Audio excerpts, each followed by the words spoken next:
For the past 25 years, the Profile Journal dedicated to disseminating research and knowledge that promotes the professional development of English teachers in Colombia and abroad. It has contributed to the formation and consolidation of an international academic community around English language teaching as a second or foreign language. In this regard, the journal has gained international recognition and is currently ranked in quartile 1 of the Simago International Ranking of Scientific Journals. We thank the reviewers, authors, and readers for their support in making Profile Journal a highly relevant and prestigious scientific publication. In order to start with the program for this session, I would like to begin by introducing Professor Marcela Chaparro, who is the director of the, Marcela del Campo, sorry, Marcela del Campo. You see, Marcela del Campo, who is the director of the Languages Department of Universidad Nacional, for the opening words.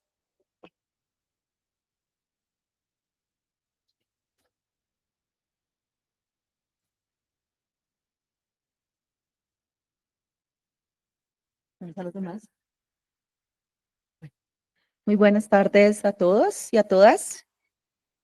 Bueno, voy a dar unas cortas palabras de bienvenida para todos ustedes, queridos colegas, estudiantes y amigos. Es un honor estar aquí hoy en este evento conmemorativo del 25º aniversario de la revista Profile y el 18º Simposio Profile. Este día no solo marca un hito en la trayectoria de nuestra revista, sino que también se celebra un cuarto de siglo de compromiso con el desarrollo profesional de los docentes de inglés en Colombia. Desde su creación en el año 1999 y con su primer número publicado en el año 2000, Profile ha sido un faro de conocimiento en el ámbito de la enseñanza del inglés como lengua extranjera y la educación. Editada por el Grupo de Investigación Profile del Departamento de Lenguas Extranjeras de la Universidad Nacional de Colombia, la revista ha contribuido significativamente a la evolución de la enseñanza del inglés al fomentar un espacio de discusión académica que valida las experiencias y prácticas de docentes e investigadores. En estos 25 años se han publicado 43 números que contienen un total de 530 artículos, logrando la participación de 715 autores. Estos números no son simplemente estadísticas, son testimonios del esfuerzo colectivo de nuestra comunidad académica para generar un espacio real en el aula y en las prácticas educativas. Es un privilegio ver cómo la investigación en la enseñanza y el aprendizaje del inglés como lengua extranjera ha llevado a un constante enriquecimiento profesional. A través de la publicación semestral y el acceso abierto a su contenido, se ha democratizado el conocimiento. Todos los artículos están disponibles gratuitamente en línea, lo que permite a cualquier interesado sumergirse y beneficiarse de las investigaciones y reflexiones que se han compartido. La revista Profile no solo acepta estudios empíricos, sino que también acoge reflexiones y revisiones de literatura que enriquecen la discusión en nuestro ámbito. La diversidad de enfoques investigativos, desde la investigación-acción hasta el estudio de casos y el análisis del discurso, nos ha permitido abordar las complejidades de la enseñanza del inglés desde múltiples perspectivas. Nos orgullece también que, según el más reciente informe de 2023, Profile está indexada en Scopus y ocupa posiciones destacadas en el Simago Journal Ranking, clasificándose en el cuartil 1 para lingüística y lengua y el 3 para educación. Este reconocimiento internacional es un reflejo más de la calidad y relevancia de esta publicación. Hoy, al realizar este evento, buscamos no solo celebrar nuestro pasado, sino también proyectar nuestro futuro. Estamos aquí para reconocer los avances en la formación docente y la investigación en el área durante estos años y para explorar cómo el impacto de estas investigaciones pueden seguir transformando nuestra práctica profesional en el aula. Los invitamos a todos a participar activamente en los paneles y en las discusiones que se llevarán a cabo hoy y mañana. Es un momento para reflexionar, aprender unos de otros y sobre todo para replantear cómo podemos seguir contribuyendo al desarrollo profesional de nuestros docentes de inglés en ejercicio y en formación. Gracias por ser parte de esta celebración y por su dedicación a la enseñanza del inglés. Estoy segura de que juntos seguiremos forjando caminos hacia el crecimiento y la innovación en nuestra práctica docente. Antes de concluir estas palabras, Quisiera rendir homenaje a la profesora Melba Livia Cárdenas por su destacada labor como creadora y protagonista del éxito de la revista Profile en el ámbito docente. Su dedicación y visión han transformado esta publicación en un referente esencial para educadores y profesionales de la enseñanza del inglés como lengua extranjera. Gracias a su liderazgo y creatividad, la revista ha logrado no solo informar, sino también inspirar y motivar a educadores en todo el mundo. Su trabajo ha contribuido a fortalecer la comunidad educativa, promoviendo el intercambio de ideas y fomentando un aprendizaje continuo. Por ello, este reconocimiento es merecido y celebramos su impacto en el mundo docente. Felicidades a Melba y feliz aniversario a la revista Profile. Now we're going to start with the first panel of the session. The first panel is called Old and New Problems in the EFL Classroom. We're going to have around 4 of our colleagues from different areas in each of the panel. They're going to answer some questions about the topic of the panel. And at the end, we're going to have 10 minutes for questions from the audience. This first panel is moderated by Professor Juana Maíza Reyes from Universidad Nacional. She is an associate professor at Universidad Nacional de Colombia from the Bogotá campus. She has been working at the Foreign Languages Department for over 20 years in the areas of ELT, translation training, and official translator certification. She is also a member of the Profile Research Group and a freelance translator and interpreter. Professor Juanita is going to introduce the panelists for this first round. Thank you very much. I'm honored to be here celebrating 25 years of the Profile Journal, and I'm also honored to have been beside Melba Livia for 23 years. Just like learning from her rather than collaborating, not as much as I would like to. Thank you. So I'm honored to call the panelists to the table, please. Thank you, professors, for joining me. And we have also Professor Nora Basurto in the distance in Mexico. So may I introduce Professor Aleida Ariza? She holds Professor Aleida Ariza. She holds a B.Ed in Philology and Languages, English-Spanish from Universidad Nacional de Colombia, and an MA in Applied Linguistics from Universidad Distrital. She is currently a professor at UPTC and the director of the research group Retele. Her research interests focus on autonomy, intercultural studies, and teachers' professional development. Professor Nora Basurto in Mexico, a professor researcher at the Language School and the School of for Foreign Students, University of Veracruz. She teaches undergraduate and postgraduate programs in TESOL and Applied Linguistics. She has mentored novice researchers to publish their first articles in international journals, such as Profile, and she will be accompanying us online. Professor Mireya Castañeda. She holds a B.Ed in Philology and Languages and an MA in Applied Linguistics to TEFL and a specialization on educational management. She is a PhD candidate in education from Universidad Distrital Francisco José de Caldas in the ELT emphasis. Currently, she is a coordinator in a public school. And last but not least, Professor Mireya Peña. She holds a BA from Universidad Pedagógica, an MA in TEFL from Universidad Distrital, and PhD honoris causa, as well as a master's degree in education management from Consejo Iberoamericano.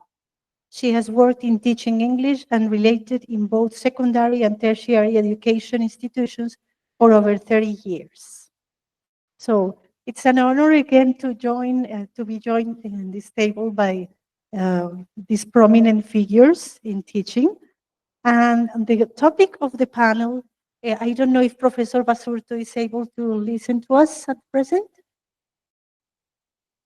Yes, She yes, I is. can hear you very well. Yes, thank you. Perfect. Okay. So the subject of the panel is old and new problems in the EFL classroom. And my very first question would be, uh, what impact have current global events, for example, COVID-19 pandemic, the emergence of new technologies, AI, had on the practices of EFL teachers? So I don't know who would like to start, Professor Aleida? Well, good afternoon, everybody. Very happy to be at home again after so many years. Well, I think that something that is well known is that there was this turn from in-person classes to technological mediated scenarios, and that brought challenges and also opportunities to innovate. I want to concentrate on mainly two or three aspects so that we all can participate. The first thing is that we have all classes of experiences. We have those probably young colleagues, teachers, who were already using certain digital platforms and online learning spaces and systems, and probably that shift was easier for them, but for a big number of professors, including me, from my generation probably, we have this first, this idea of not being very willing to embrace technology in our practices. And precisely because we probably we don't have this digital um, competence, and everything was overnight. We were supposed to become digital proficient in one weekend when we were locked up, and that takes time. So that was a very steep learning curve for almost all of the teachers. And in that sense, we have all kind of problematic situations. For example, not being able to have the results we wanted to because some of us didn't have the digital literacy to face the situation, but some students, for example, didn't have access to technological devices or the internet facility, and that precisely created this scenario that is of inequality, you know. I work for the Universidad Pedagógica y Tecnológica de Colombia that is in Tunja, but most of our students are not from Tunja itself. They are from different areas in Boyacá, Los Llanos, etc. And not being able to have these access to these technological devices or internet connectivity, effective internet connectivity, of course, created this inequality problem that at the end is translated into poor outcomes. On the other hand, I also want to highlight what I would call the depersonalization of teaching. It was very weird for teachers and I think for students. It was exactly the same to be in front of a screen, you know, to be screen mediated, given classes to people who were very reluctant to open the mics and the camera. So you were facing a screen with 30, 35 little squares there that were supposed to be your students. And not being able to, for example, use eye contact, nonverbal communication, because you know when you are in in-person situation, you can check whether people are following your threads when you're teaching because of the nonverbal communication, and in this case it was not possible. And proximity, for example, something that we do a lot in our classes is to approach the student to check how things are going, and we didn't have that chance. And what we found in certain research conducted is that students suffer this lack of, um,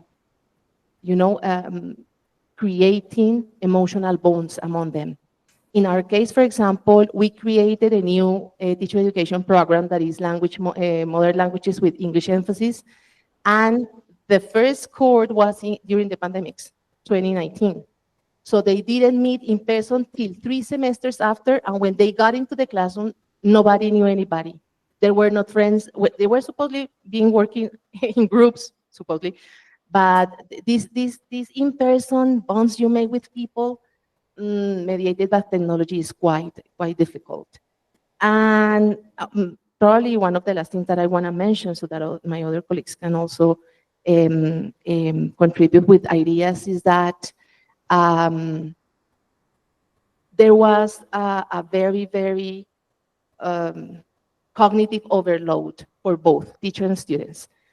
We were not prepared, so we were all the time trying to replicate in-person models to these online teaching and digital mediated learning scenarios, and that was very chaotic because we have to cope with pedagogical practices almost double time than we usually do, but also with administrative tasks. And that really created an atmosphere of tension and an atmosphere of feeling tired 24/7. Okay.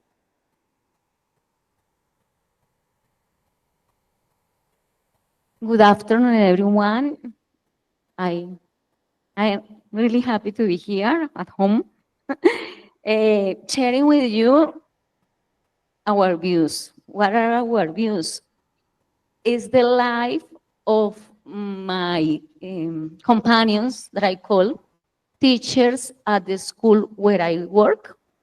We collected their stories and our histories about the teaching of English in a public school.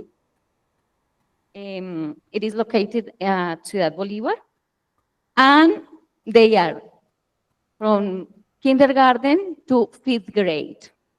So all that I am going to share is about our reality in that sense. I would like to know, raise your hand, if you received, you had English lessons when you were in primary school. Okay. Yes, but most of us didn't. Okay. That's the reality that I'm going to share with you. So answers here are the collection of my life as a persona, as a learner, as a teacher of English, as a coordinator in a public school, and they are enriched, these views, with the views, feelings, and doings of my companions. We have worked together since 2012. So the pandemic and the emergency of new technologies had a great impact on the practice of these teachers. What is the good? That we have had access to new ways to teach our classes. We had the chance to do courses online and on the spot to prepare ourselves. There were also ways to communicate with our students, prepare appealing materials using Canva apps, ways to make videos, to use Teams to prepare classes and to teach them through this tool. Secretaría de Educación gave tablets to students. Most of the teachers were committed to work extra hours. Teachers waited for parents until they were at home, sometimes until 8 p.m. with personalized classes. And they had the opportunity to learn, to see, to touch a student's reality. I'm going to read part of Lulu's story, and she said, durante la pandemia, la Secretaría organizó eventos en línea para la semana de receso en julio de 2020. En uno de ellos, vi a unos estudiantes de 9º, 10º y 11º, hablando con los profesores y contestando las preguntas en inglés. En estos colegios lo están logrando, han avanzado mucho o prepararon las preguntas con anticipación. Me llamó la atención que todo lo hicieran en inglés y dije, vea, qué chévere. Son la mayoría de colegios en concesión. Los estudiantes son de otro estrato. Las salas o estudios de las casas donde aparecían en la transmisión eran muy elegantes. En cambio, los videos que mis estudiantes presentan los graban al pie de la estufa, de la cama, del lavadero. Es una forma de darse cuenta cómo viven los niños. Okay. Let's talk about the bad things. There were very few classes of English. We devoted our time to reading, writing, speaking, listening, do oral presentation, etc. in Spanish and maths, especially. And not all of the children had the chance to connect the two classes. Either they don't have a tablet or a cell phone, or they depend on the parents' cell phone. I think that it is like the answer. Thank you. Wow.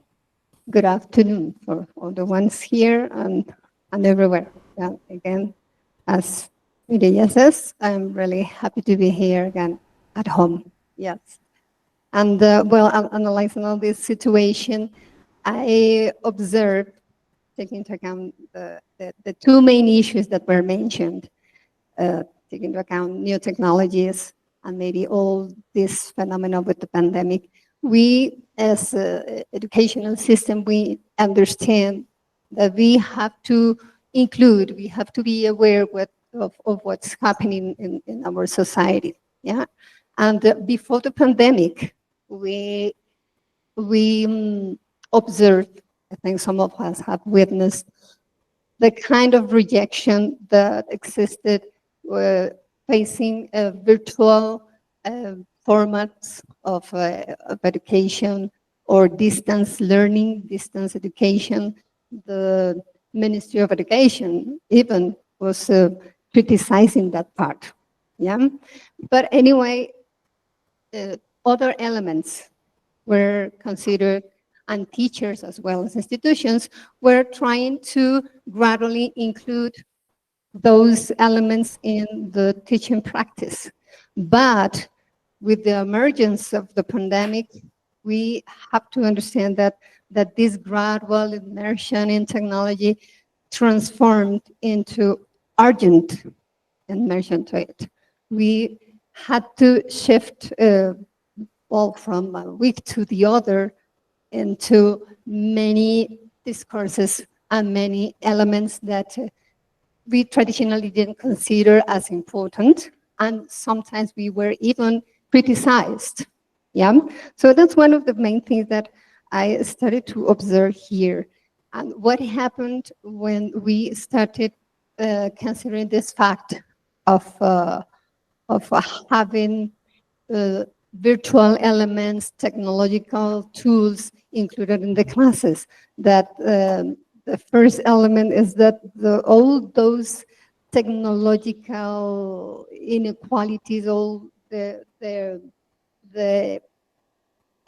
this gap was widened. Yeah, and the educational inequalities were more evident than ever before because of many reasons. One, because of material resources. Yeah, first of all, some students even didn't have a computer at home, and the institutions hadn't done that time like enough investment in all this kind of resources. So it was very demanding for all the stakeholders of the context. I had like summarized this impact like in maybe in three ideas. The one that said speed, stress, and relevance. Speed, the ones that I have just told you. It was something interesting, but no more. Now it's something compulsory. We need to get in contact with our communities, with our society. So it is there. And this need led us to stress, a lot of stress. And not only on the part of students, but teachers and administrators, different kinds and different levels of the stress that we know that has taken us to a very different panorama nowadays. Yeah, from the part of the students, yes, to get the resources, yeah, to push and to pressure their families to have the elements that they are required from the schools. And teachers, of course, we know that not all the time technology is the key element. Yeah, so we also demonstrated poor ICT literacy, yeah, from, and even from administrators. They also had to cope with maybe the fact of ensuring continuity. Yeah, maybe we have that part. And to organize all the logistical elements, but in another context. Yeah, schedules, meetings, everything. And the kind of comprehensive support to the teachers. Yeah, so that's one of the elements. The other element that we have to say, we have I have highlighted here is that the lack of autonomy was also evident in those cases. Yeah, lack of autonomy from the part of students, especially because they were used to have a teacher and to have a partner by the side in order to interact, in order to grow in terms of knowledge. From the part of institutions, because they had to face, now what can we do? We cannot necessarily wait for the general policies to be implemented. We need to act because our students are there at home. Yeah. And another element that I have to say, after the pandemic, is one of the legacy that we have, is the evidence of the great importance of emotional education, because we observed how academic information can come from many sources, but this emotional and this physical contact with the students, I guess it was one of the most difficult elements to overcome. Yeah, so that's one of the main elements that I consider that we have to rescue from that hard time. Yes, and the other, of course, that new technologies are no longer like fashion, but they are a need. And in some cases, it has become also an extra element, a help for those students in regular classes. They come to classes, we have now come to the normal, yeah, but now we acknowledge the importance of having additional elements. Sometimes, maybe in the case of the students from low income homes, they don't have like good support from their parents. So the support could be from other tools that they now have. Yes, that's one of the good elements that I think. There are other challenges, maybe we're going to talk about them basically, but the other legacy that we have and that we are in this moment, in the moment of processing, understanding, and especially adapting, is to understand that we have to leverage online materials and online sources, and we have to recognize two elements. As I told you, first, our still poor, humble ICT literacy, and the ones from our students, of course, because they thought they were experts in new technologies, and they are just experts sometimes just in social life, in social media, yeah, but not in the other elements. Some of them are still in the process of recognizing that technology is much more than giving them some distraction and some temporary joy, but that they have over there a great opportunity for learning and for supporting their learning process in terms of especially getting more elements for strengthening the weaknesses, yeah, for doing something else. And that's one of the main things. That's one of the main impacts I have to accept, and we still have to keep working on that. Maybe later we can talk about it.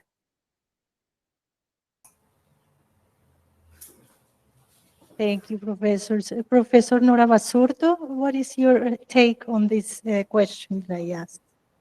Okay, thank you very much for the invitation. That's what I want to say first of all. And I'm very glad to see very dear faces there. And before starting saying that I really, I think this is an occasion to celebrate the 25th anniversary of Profile. Okay, so I think the three of you who are in the panel have already mentioned most of the things that I wanted to say, and I'm going back to the question that was asked: what impact have current global events, for example, COVID-19 pandemic and the emergence of new technologies, had on the practice of EFL teachers? And I think these two, I'm going to be talking about these two, the COVID and the use of the emergence of the AI. They are part of, they are the two parts, positive and not so positive things that emerge from these two things. Or I don't know if I say, if negative sounds too strong, but that's the reality of positive, not positive things that were revealed. For example, with the pandemic, it was revealed the enormous gap that still exists between different kinds of people. For example, it's not the same in schools in urban places and rural places, or the enormous gap between those students who are privileged, that they have access to the resources that were needed, and those who have nothing. Okay, and so they couldn't just cope with this new approach to teaching and learning. Also, and that it also was a positive and a negative experience for teachers. There were teachers who were forced to learn to use how to use this technology overnight. And it's not a matter of age, I think, because I've been talking to different professors and teachers in schools, professors in universities, and most people think that new or young teachers were more willing, and they accepted and they adapted easier, more easily than older teachers, which I don't think that was the case, because talking to older teachers, they said there are teachers who are willing to learn all the time. So for them to leave their zone of comfort was a good thing for them.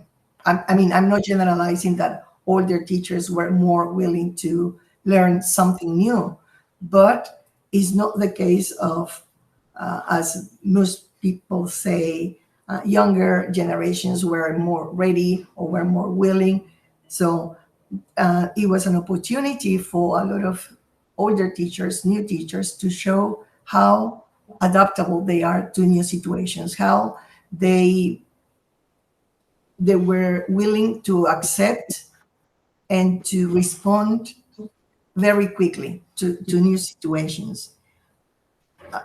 On the contrary, there were other teachers who just got frustrated, also students. Unfortunately, a lot of students quit. Teachers quit their jobs. Students left schools because they didn't have the resources, because they became stressed, as you have already mentioned. So that was part of the phenomenon, the COVID that we had. Positive things, yes, we could have the opportunity to show that we are able to adapt to new things, or not. That was the negative. Now, if we look at what artificial intelligence is bringing, in my particular, very particular experience, also it's got two sides. So far, I would go for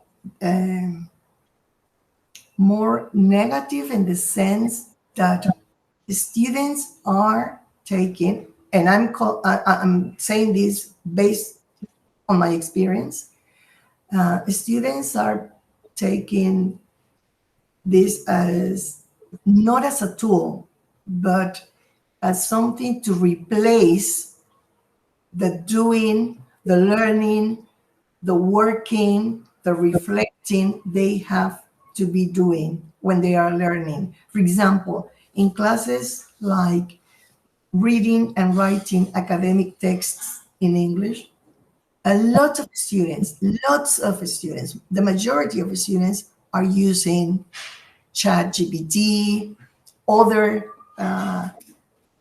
tools like this one to write their texts. So the challenge for the teachers or the professors now is to teach them, to convince them that it's a tool, is not a replacement for their doing, their writing, their reading, etc. So it's been in these two examples, the COVID and the emergence of new technologies or artificial intelligence, is that there are good things and bad things about it. So we have a lot of work to do there, and to be observing all the time how they are using this, how they are taking advantage of these new changes. Now, also for teachers who have to be, especially in schools, not so much, also in universities, but I think I've seen and I have heard my former students who are working in primary schools, secondary schools, etc., that they are expected to be like a sort of jack of all trades, where they have to work a lot before getting to the workplace, during their classes, and afterwards. So they are expected not only to prepare classes, to teach classes, and to mark and provide feedback for the students, but they have to do a lot of administrative work. They have to be psychologists. If the students are stressed, they have to talk to them. They have to deal with parents a lot. So now everybody's stressed. That's what I was just a few days ago. I was talking to some teachers and some colleagues from universities, and one of the problems is that I think Aleida mentioned about having your students wear squares where you couldn't see their faces, etc. And you can't ask them to turn on the cameras or the microphone, because that's against human rights, for example, in this context. So and considering that teaching and learning is a very relational activity where you want to see and communicate with people, that also is still a challenge, and is still some of the things that happened because of the COVID-19. So I think there are positive and negative outcomes, and things that we haven't, I think there are still things that we'll see that we haven't even imagined. Thank you, Professor. Now I've been told off because I let you talk too much to each one of you. I'm sorry, I overstayed the time. So now we have like 2 minutes per person to answer the following question. How do English language teachers cope with language policies, Are these policies aligned with current concerns, our school realities? Or if you want like to wrap up the two questions that you had been prepared for, but I have to really set the time now. So let's start now the other way around. Professor Basurto, if you would like to start, but 2 minutes.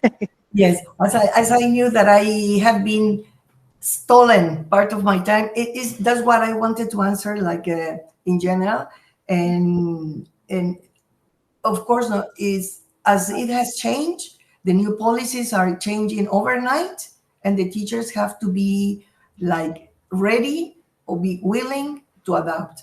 And there is still a lot of work to do, but I think some of them are coping very well. Some of them, as they realize they are not coping or they are not willing to cope with the new, that they are forced to be, for example, using new technologies, and they don't want to learn that. They are quitting, they are retiring, they are. So I think policies are asking and expecting a lot from teachers that they shouldn't be asking. Some of the things that I've already mentioned, they are asked to be not only teachers, but almost like they have to, sorry to say this, but not only to teach students, but entertain students also. Because the new generations, they want to be not only learning, but they want to be entertained during lessons. And well, the teachers are expected to be, as I said, sort of jack of all trades. Some of them are ready or willing, some of them are not. So it's going to be, I think, very difficult times. Thank you, Professor. Now let's go the other way around. Thank you. Well, try to be very fast. How are we coping? I will say one of the first elements in order to work with these current policies is to work on adaptation. I know that the Ministry of Education did a great job working with the standards, yeah, but we are sure that we have to take into account our students' needs, and we need all the time to adapt them to the realities that we face in the school, as well as to the resources that we have in hand. That's one of the first elements. The other that has helped us a lot as teachers in order to cope with all these tendencies is to work on permanent professional development, to be aware of that part. And from a formal and an informal format, let's say.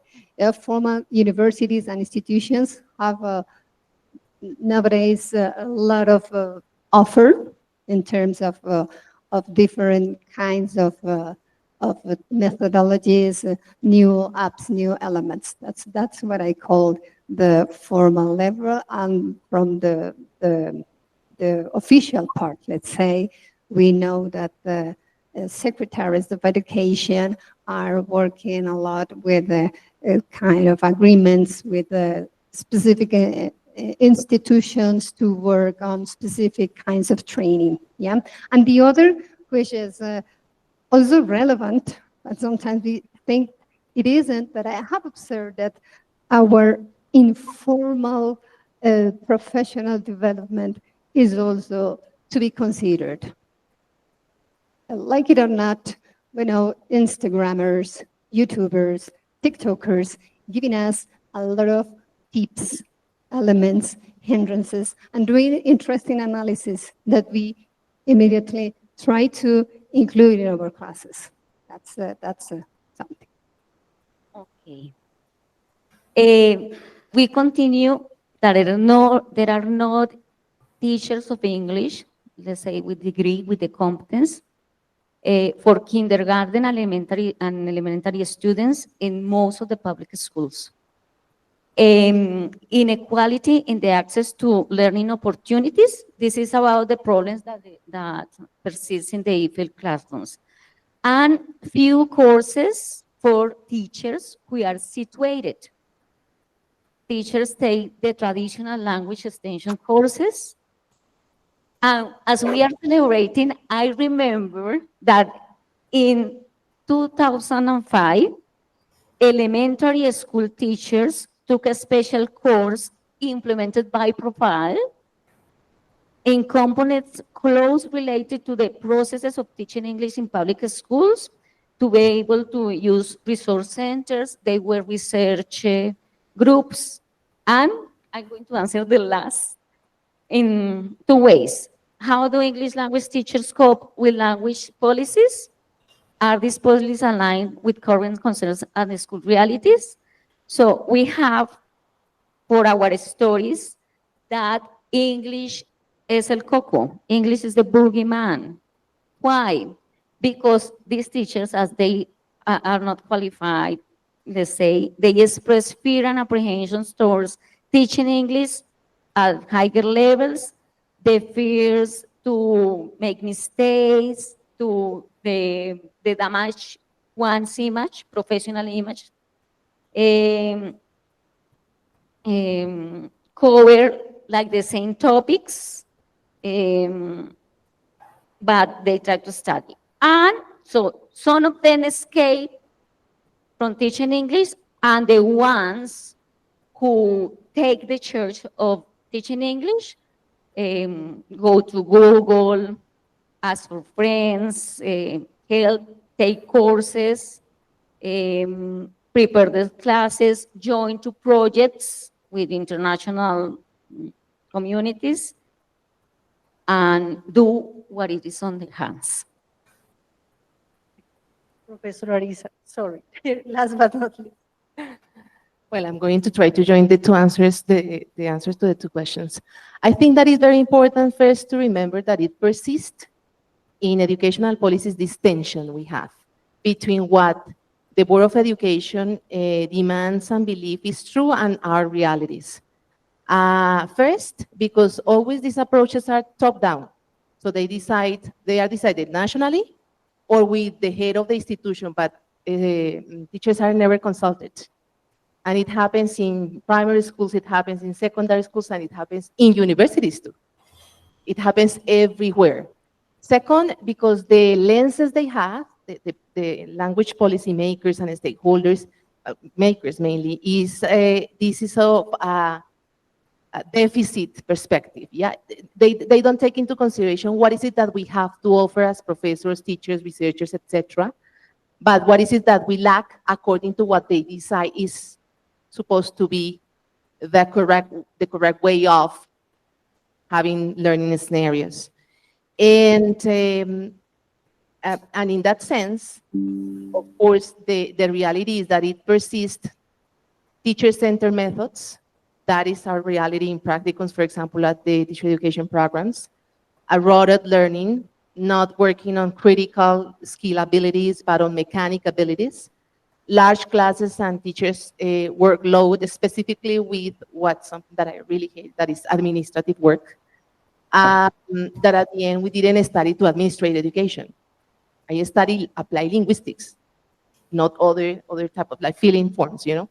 And the other thing that is very important is that, just to finish, is this, I think that teachers, we try to resist and persist this tension by trying to do things like this, you know, attending conferences, our academic agendas that I call is being here, trying to create an academic community so that our local knowledge is valued, and we persist and resist those policies, and we make these policymakers evident that what we're doing is valuable, that our knowledge is valuable. And I think that that's one of the reasons why Profile is so successful, because it believes in teachers. And professional development courses, that is where I met Mireille, is one way of resisting. But there is also a positioning, you know, it's positioning about how is it that I position myself with these conditions of oppression in one way. You know, it's a colony perspective, I think. Thank you. Unfortunately, we have to close, but it's been very interesting to get your insights on the subject. And of course, many of these ideas are also reflected on the papers that have been published. So thank you, panelists, for your contributions, and thank you, the journal, for providing these opportunities.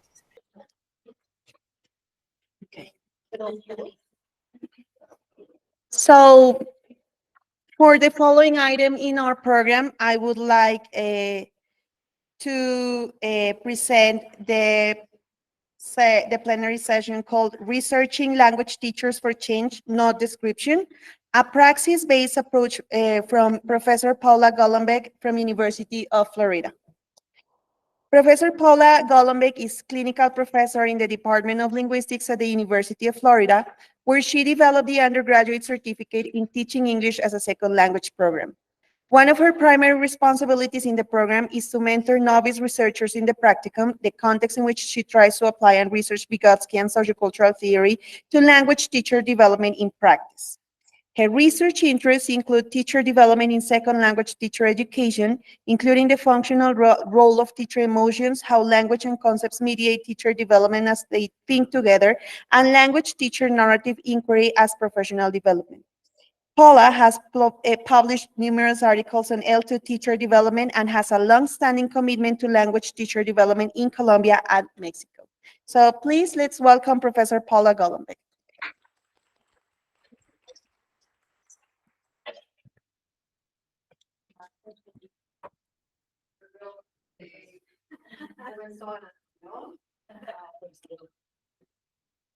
Discúlpame mi mala español, pero quiero dar las gracias a Melba y a todo el grupo de Profile y un agradecimiento especial a Edwin por su trabajo con los detalles de mi viaje y con su constante profesionalismo. Sí, es verdad que es Edwin. Pues, ¿por qué estoy aquí en Colombia hoy? Es la pregunta. En el año 2009 estamos en Washington, D.C. En una conferencia para la formación de los docentes de segundas lenguas y lenguas extranjeras, organizada para Carla de la Universidad de Minnesota. No es una persona, es un grupo, Carla. Y una noche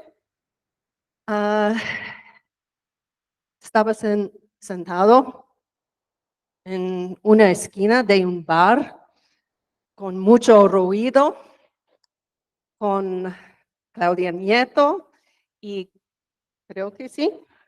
¿No? Oh, ok. No, ok. Ok. Con Melba, bebiendo vino con Melba y Adriana González Moncada, y Karen Johnson y no sé las otras personas ahora. Mi memoria, hay falta, rompió. Pues Melbourne nos contó la visión de la revista Profile y en este momento sabía que Profile es una revista especial porque habrá al mundo otras voces, ¿verdad? Las voces alternativas de los maestros, de los nuevos investigadores, de los novatos, de los expertos, de los hispanohablantes y de la gente de otras partes del mundo también. Y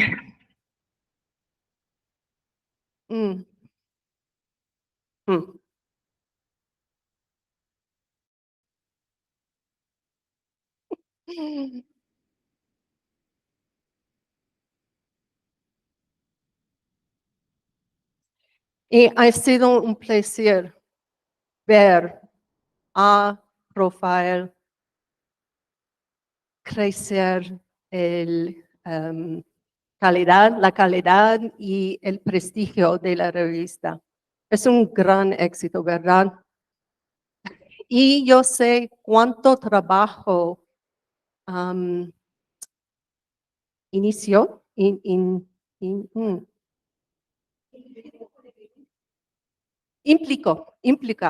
implica hacer una revista como profesor.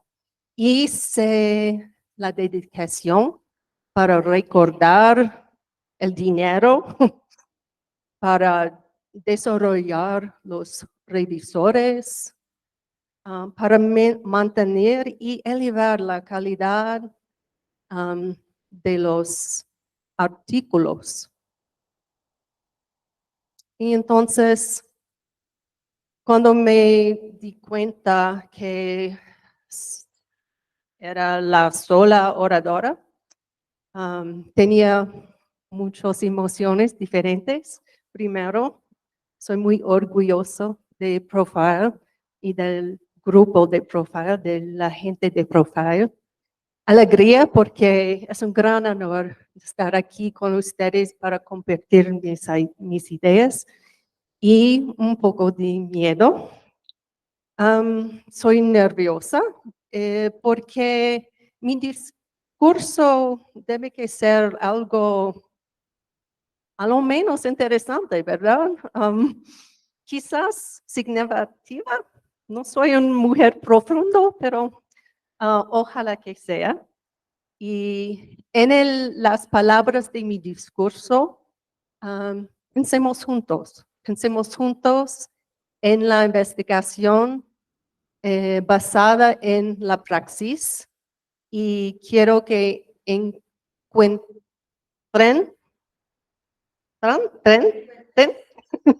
algo de valor en lo que quiero decir. Pues, you can switch. Okay. So, why do I want to talk about research for change and praxis-based research? Well, I think back to my dissertation where I want to talk about what I see as a participant-teacher contradiction. And I suspect that many of you have felt this contradiction. When you have teachers as participants and you're doing research, you're supposed to follow guidelines of qualitative research. You're supposed to maintain some form of objectivity when you're working with them. You're supposed to maybe not share so much what you're doing. You're not supposed to change them so much as observe and describe what you see. And for me, this is an ethical issue. I was talking to Jose, and Jose was telling me at Asacopi last week, there was a teacher talking about how teachers often feel like our guinea pigs in the classroom, where we come in and we research them. We don't really offer them anything, but we'll go write publications off of what we have observed with them. And often we talk about the bad things that they're doing. And so I think we have this ethical issue to think about what we do with teachers. And so this really forms the basis of what I'm doing. And I'd like to kind of go through this roadmap with you. So I'm going to talk a little bit about what this means, this Vygotskian sociocultural theory, praxis-based research. And I want to talk about a couple key ideas, like where research comes from. I want to talk about theory, because there has to be theory in research. And then I also want to talk about this intentional creation of an intervention that is based on context, theory, and ideal. And I want to listen to some data and see some data that I'm using in my own praxis-based research as a way to illustrate these ideas. And so I'm going to talk about this tripartite framework through my own work, but I also want to say that I will keep saying Vygotskian sociocultural theory because there are a lot of variations of sociocultural theory.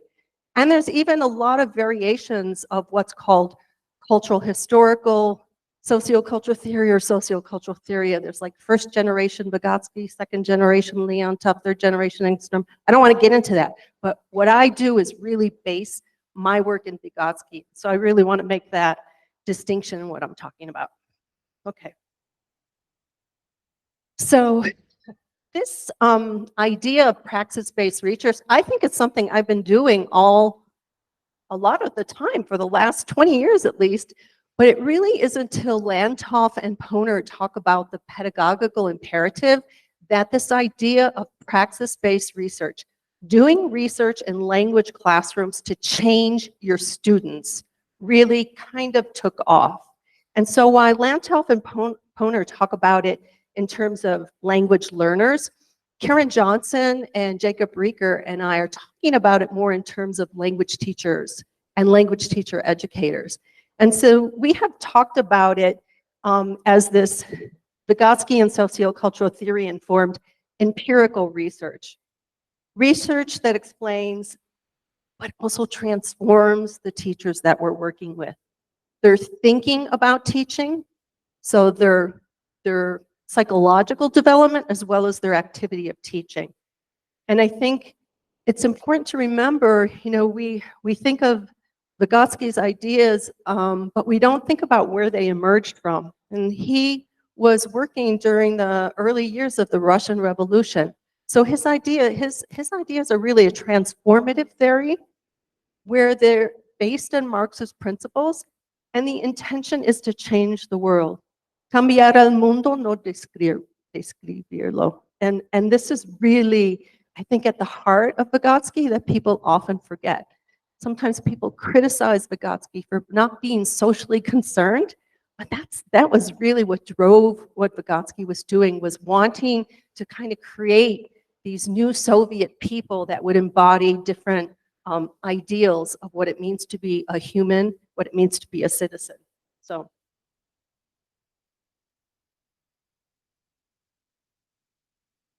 Let me take a little drink here. But before I talk about that, I want to just say that praxis-based research is not something that only belongs to Vygotskians. This is something that a lot of people do. Some of you may have heard about design-based research, and so I just kind of want to bring this up, that this is definitely something that people have been doing for a while. But I think of this more as an approach or a method to doing the intervention in the research. There isn't really the kind of theorizing in this that goes on behind what I'm going to be talking about. So I just wanted to show you that there are other options out there to think about how research shapes practice and practice shapes research. The whole goal is that the classroom is our laboratory. It's not that we take things out of context, but we look at what's happening in our classrooms, try to make changes, and try to chronicle the changes that we see from the intentional actions that we're taking.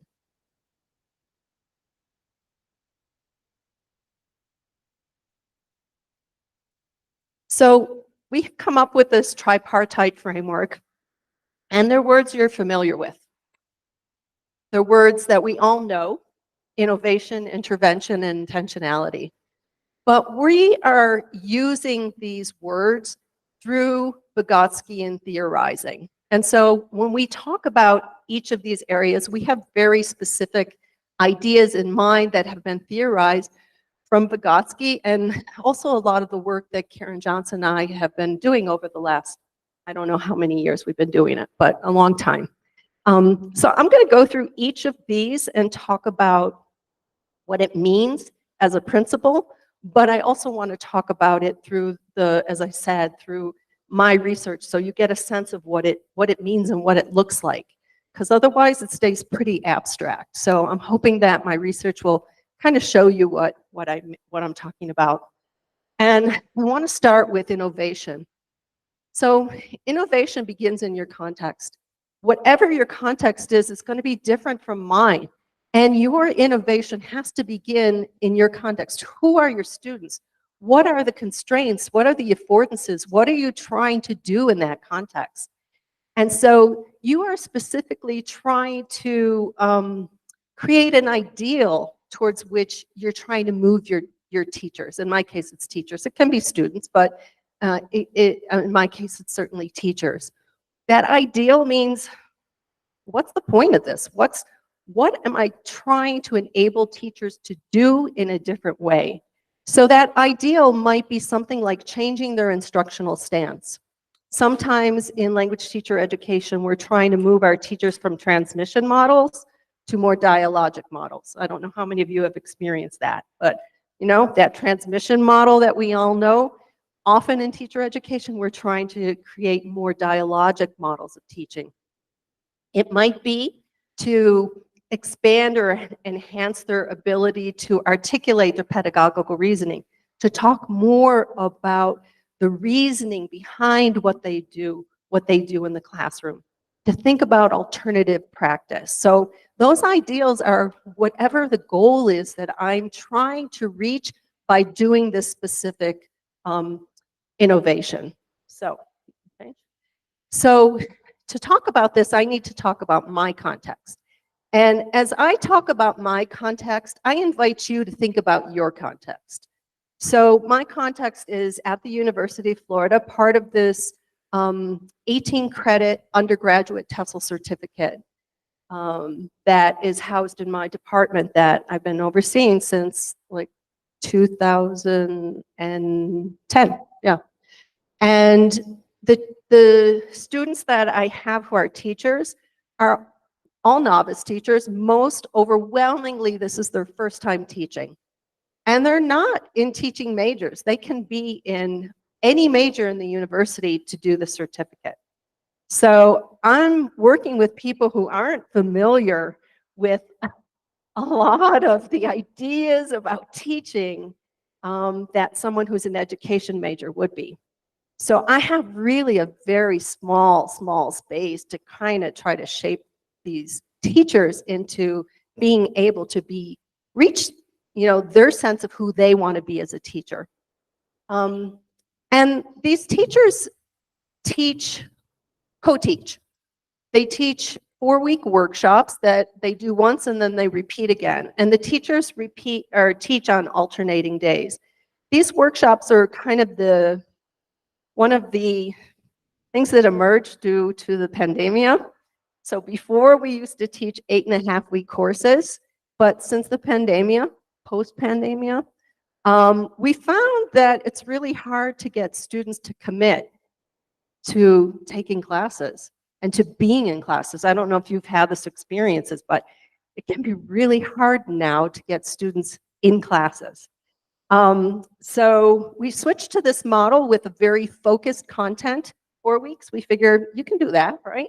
And our students are visiting scholars at the University of Florida. So they're adults and they have different proficiencies of English. They're from a wide variety of courses, countries, I mean. And so there's students who really want to improve their English, but they don't really have any other spaces to do this. So it's really a kind of a lovely space for us to work with these speakers of English and create communities for them as well in our classes. So my slides were so beautiful, and you're not getting the full form of these slides, so I apologize. So where does research come from? As I said, it comes from your context. And to me, in a Vygotskian sense, it comes from the emotional, cognitive contradictions you face in what you're doing. Something happens, just isn't feeling right. And for me, my major contradiction that has driven this research is my use of reflection journals. And I always use reflection journals. I'm sure many of you use reflection journals. And I found that my motives for using them did not meet the students' motives for doing them. So I expected these reflection journals to be a space of reflection where they would kind of dialogue with themselves. They would do it immediately after teaching. And I would learn what they were struggling with in their teaching so I would know how to mediate them and I could sort of provide the kind of support they needed. But what I found is they often did it a week later, sometimes even later. They did it as a requirement in the course. And they wrote it almost like an essay, you know? So it was very performative. And it was not the kind of dialogue that I wanted to be happy to promote this kind of reflection. And it felt silly to be doing them. It felt really silly to be doing them. There was nothing that I felt was coming out of them. And then, you can switch. I had read an article that really has profoundly shaped my thinking. I read this article on Tiny Talks by Rebecca Zoshak, who was a master's student at Penn State at the time. And I love the fact that she was a master's student being published in language teaching research. And it was an article in the practitioner research section. And she described these tiny talks through Vygotsky and sociocultural theory as these fresh out of the classroom post-teaching discussions. And from reading her article, it really helped me address the concerns I had. So it addressed my contradiction by having the teachers speak immediately after class about what they just experienced. And the immediacy of having that experience enabled them to just talk and talk about what they just felt, how they felt about what they experienced, what the issues were they were having, and to really just have a conversation with this co-teacher about what they just experienced, who was also there experiencing it with them. It provided that kind of collaborative dialogue that I wanted my teachers to have as a result of, in that post moment of teaching. And it also allowed for what Karen Johnson and I have talked about as the power of narrative, that through narrative you externalize, you just dump all those feelings out, and that you can also verbalize. You can use the concepts that you've learned about in your teacher education program to understand your teaching differently. And you can begin to talk about your teaching differently and do things differently in your teaching. Okay. So, as I said, this is what innovation means, the definition that we gave it. The way I've enacted that definition is through Tiny Talks. So it emerged, as I noted, through my experiences, and it enabled me to set an ideal of these students articulating their pedagogical reasoning with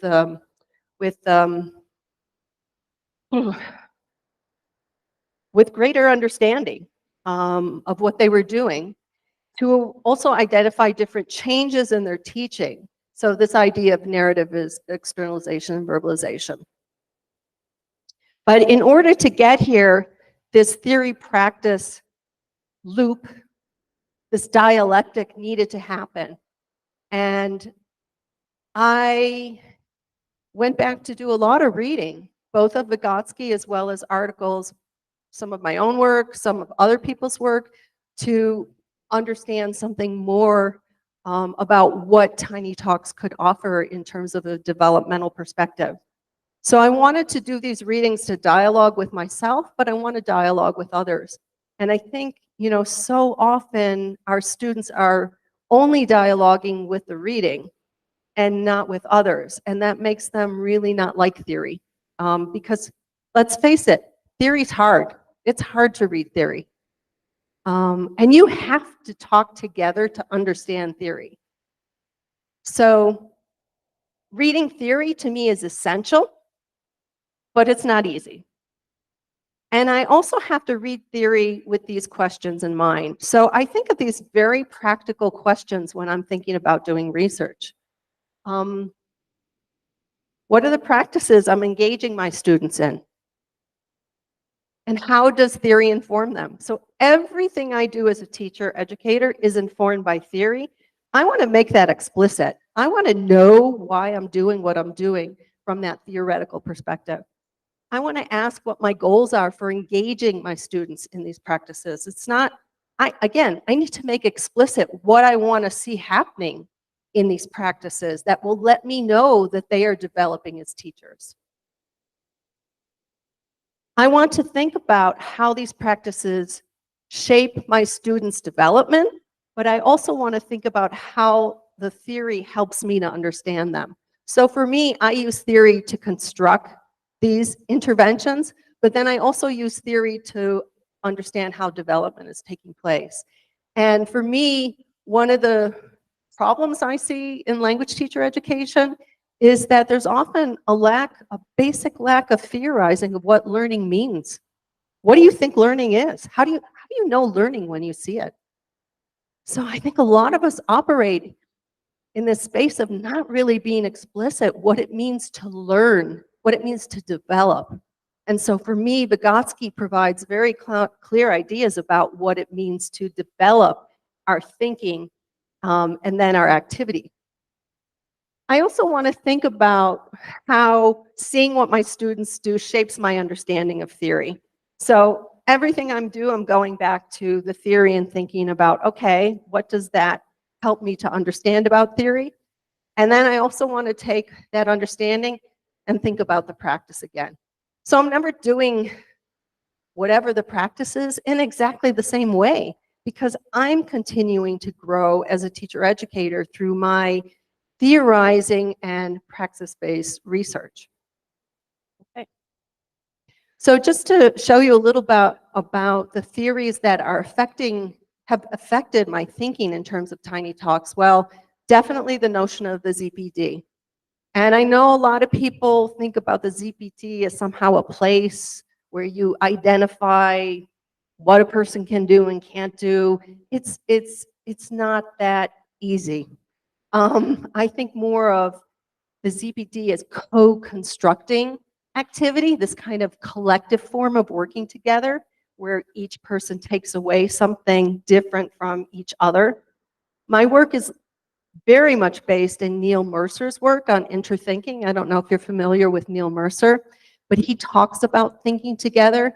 And this idea of ground rules, creating peer dialogue with conversational ground rules intentionally crafted by the teacher to support learner cognitive development, enabling them to think beyond what they do. That idea really shapes a lot of what I do as a language teacher educator. So that I've seen this in my own work, that I've taken Mercer's work, and I think it's not just thinking together, it's thinking and feeling together. So I really call it more this thinking and feeling together because it's so much of the emotion drives our learning in these environments. I've also been really strongly influenced by Dearden and Kubenyova's work on the susceptible listener. And they have called on Emmanuel Levinas, who is a French philosopher who came out of the Holocaust and talked about what it means to be an other. And to me, it's been really important work to shape my thinking about what it means to be a listener as a language teacher educator. Because I love this idea of Dearden Kubenjova that,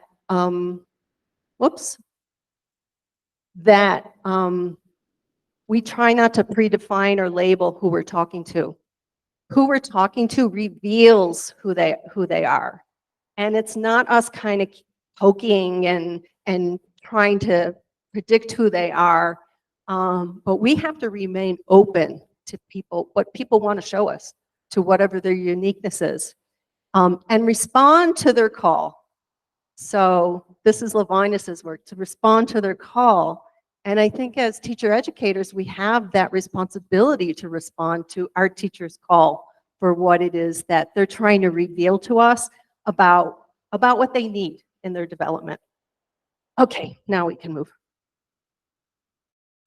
So the second part of this tripartite is intentionality. I'll let you read a minute while I take a sip.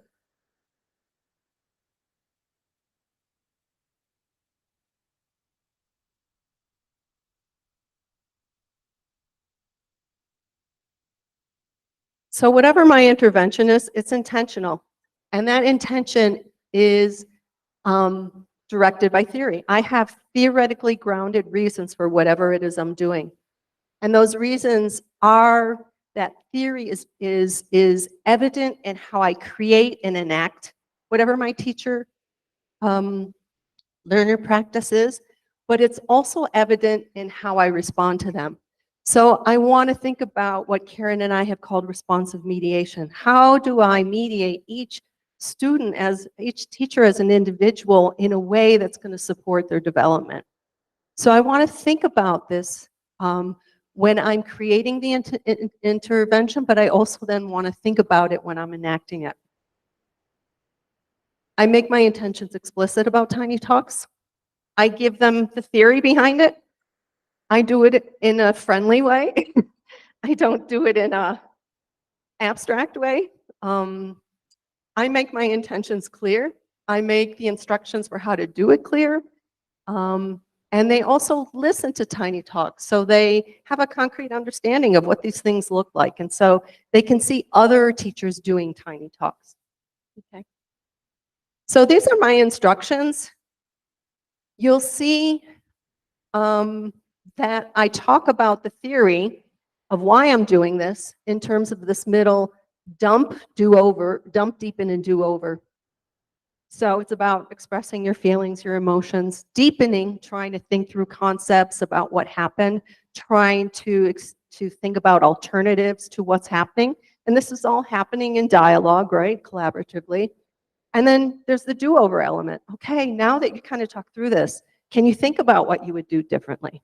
And the teachers do this, and it reveals a lot to me, but obviously they're not left on their own. I come in at a certain point in response to this, and we're going to hear about that in a minute. But I also give them some ideas how to do this. So how do you start these things? So I give them some language. How do you think it went? How do you feel about that class? And it's really amazing to see how each pair takes up these Tiny Talks, because they often start with their own marked way of doing it. Sometimes they create little jingles about it being Tiny Talk time. I've had people do little rap songs about Tiny Talks, and they give me the moniker Polly G. They pretend they're psychologists talking to each other. They really take this on in a way and give it personality that for me is really, really fun to listen to. And I also give the listener some ideas about what to say. So this idea of like, why do you think that? What could you have done differently? Tell me more about that. Notice this is all about eliciting. It's not about making judgments about the other person's teaching. It's about getting them to articulate the pedagogical reasoning in greater detail as they're discussing post-teaching. So the evaluation is not part of their role. They're co-teachers. They're really about trying to support this collaborative talk and trying to support each other emotionally in what they're doing. I listened, the following morning I listened to all of them, and I respond through audio files. This is another change I made. I used to do written responses, and then I thought, you know, it's better if I talk to them. And it seems to be working nicely. So intervention, I want to say whatever intervention that we create is really about that the purpose of language teacher education research pedagogy is to intentionally provoke change in teachers, to intentionally provoke change in their thinking, their pedagogical reasoning, as well as their activity of teaching. And for me, what this says is, I want this intervention to reveal how teachers are engaging in it. I want to see how they are developing through this practice that I'm doing with them. I want to see how they're engaging it. I want to see their development. And then I also want to look at myself and how I respond to them. How do I mediate them? And so I want to look at how they talk. I want to look at how I talk to understand something about how they're moving from all this mediation to then going into the classroom and being self-regulated. And this do-over of the workshop is such a beautiful place to, you know, it's set up to have a do-over, and you can see that development in really interesting ways. So I want to see both what they're saying and doing, but I also want to see my responsive mediation. I want to put myself under a microscope to see if I am enacting what I say if I am walking the talk or if I'm just like blabbering like an idiot, like, or am I really living true to what I say or not? Okay.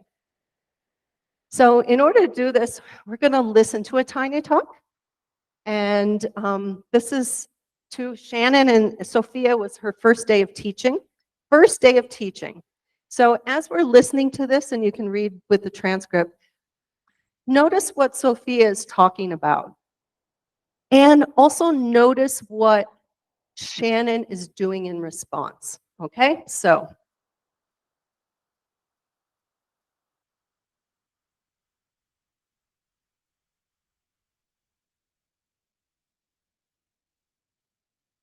We might not be able to see the transcript at the same time. That's okay. I want you to hear them though. All right. Okay, yay! First class. First session Sophia done. did it. You made it through. Yes, we did it. It was fun. I liked it. I feel like I forgot to give like the disclaimer about how like this is, you know, a lot of information, but not every Yes. session is going to be like this. Mhm. And I mean, I knew that like I knew that they didn't know a lot about stress, and then Yes, doing it from the like pre-assessment, you mentioned that. yeah, but then like doing it, I kind of still felt like I'm like, oh, they understanding, like it was like the faces they were making, they're like but maybe that's just, you know, like Yeah. the Or stare like, that how they else give. do you think you could like help that out next Yeah, time? I need to do better of like checking in. I feel I like think it could 'cause help I feel like I was just sometimes talking it does. and not being like, do you But it's not- understand? If it's scary still Yeah, the first day, yeah. you want to like present Yeah, the and like we material. started late, and there's People people coming walked in. in. Yeah, so I was like, time wise, like it was stressful. And then I was like, oh, well, now they didn't get the whole first part of the thing. I feel like I, I should go back and go know. over it because that's important. But yeah, I don't know. I So think that you kinda still threw did me a off. good job kind of recapping it in, like for Vanessa, you Yeah, showed her, and she was the jaw dropping thing. Right. She used that, I saw in her Okay. exercises. that's good then. Yeah, I mean, and plus I guess it's always helpful to go over it again for like everyone else, just for a reminder. But yeah, that was kind of hard. I don't know why I didn't anticipate people walking in late, but I it know, just and then threw they me knew off. each I know, and then they knew each other. other. I was like, oh, cool, but. You gotta focus Yeah. in and get back to the Yeah, lesson. and I like feel awkward like interrupting, like okay, let's get back to this No, now. You but, know, like, you're the I feel like I have to teacher, do that. yeah. Yeah. So that was kind of hard, I guess. But yeah, I mean, I think topic wise, it's good. Yeah, they were definitely They were asking intrigued. good questions. Like that was really. If we can go back to the transcript, we can kind of see a little bit better what they were saying.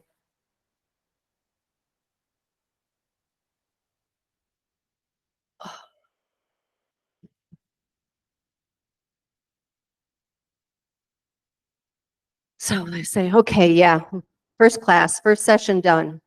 Sophia did it. You made it through. Yay, they're all clapping. Yes, we did it. It was fun. I liked it. I feel like I forgot to give them like the disclaimer about how this is, oh, too much information. But not every session is going to be like that. I mean, I knew that I knew they didn't know a lot about stress, and then doing it, yes, from the pre-assessment, you mentioned that, yeah. But then like doing it, I kind of still felt like I'm like, oh, they understanding, like it was their faces they were making. They're like, maybe, but that's just, like lots of likes in here, right? Lots of likes. Yeah, they stare that they or like else. How else could you think you could like help them out next? Next time, yeah, I need to do a better of like checking in. I feel because like I was just talking and not being like, do you understand? It's scary. Still the first day, you want to like present. That's what Shannon says to her. Like your first day, you want to present, not engage them. Yeah, and like we started late, and there's people coming in. It's so stressful. And then, she recaps, and Shannon tells her she did a good job recapping. And then she's like, I don't know why I didn't anticipate people walking in. Yeah, you got to focus and go back. And I feel awkward interrupting. Let's get back to this now, but like you're the teacher, like I have to do that. So that was kind of hard, I guess. I mean, I think the topic wise, it was good. So what I want you to get from this is she's feeling pretty good about that first day, but she couldn't gauge if students were understanding. She also, it was a very lecture-heavy day, and not all her classes are that way. That's the disclaimer. So her issue is, how does she know if students are understanding the content she's bringing across? And you see here that Santa is being pretty encouraging to her. She's trying to, help her know that she did a good job. And we're going to see later, some more things she said. Okay, so this was the first day. And this was my response to them. If we could listen to my response, and then we'll look at this. We'll hear part of my response.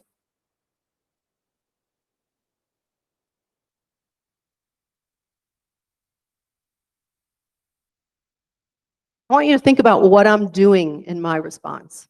How do you see me mediating them? I'm going to ask you rather than tell you. So what do you think?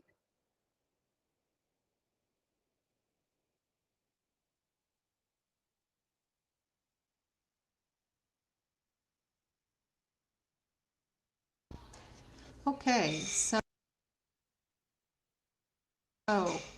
um,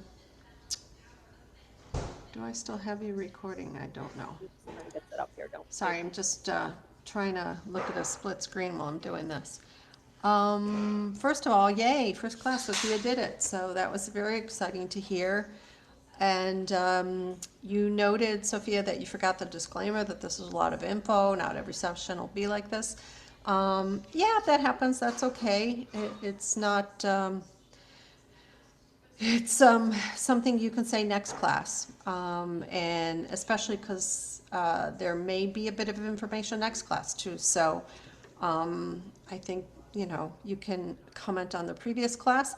And maybe, again, you want to start off that first class with a little activity to have them marking symbols and stress again, just as a refresher, so you can see what they're understanding. Sophie, you had told me they didn't know a lot about stress from the pre-assessment, and today you noted that you felt unclear from their faces whether they understood or not. Right, and this is why I am such a big proponent of doing those mini activities. That's why I talk about doing those mini activities, because that gives you a sense if they're understanding or not. And so it could be something very simple as give them a couple words, have them work on their seats, and go around and look. I know that this comes up later, that you felt uncomfortable going around as they were working, and you felt like they were covering their papers. But Shannon gave you some really good language to use as a teacher. She sounded just like a teacher saying, oh, don't be afraid. I want to check how you're understanding, and I'm here to help. So I just need to see what you're doing so I know how to help you. So I think that was really good advice from Shannon, and I would reiterate, you have to go around and see what they're doing. That's how you understand. There's not some magical question you can ask that's going to tell you.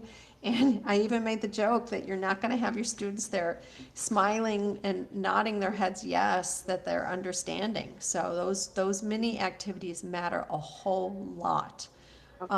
Stop there. People. So I hope you could hear what I was saying, but I'll put the transcript up. What do you think that I was doing? Yes, please. I'm sorry. So you were highlighting some of the things that you thought they were doing right. That's one of the things that I identified. But also you were guiding them and providing them advice as to how they can create opportunities for the students to show what they've learned as they go. And that was in direct response to her concern. She expressed that concern. I don't know if they're understanding me. Thank you. I don't know. And so I'm giving very specific advice. Anybody else want to talk about what I'm doing? I'm encouraging, pointing out what they do right. Anything else?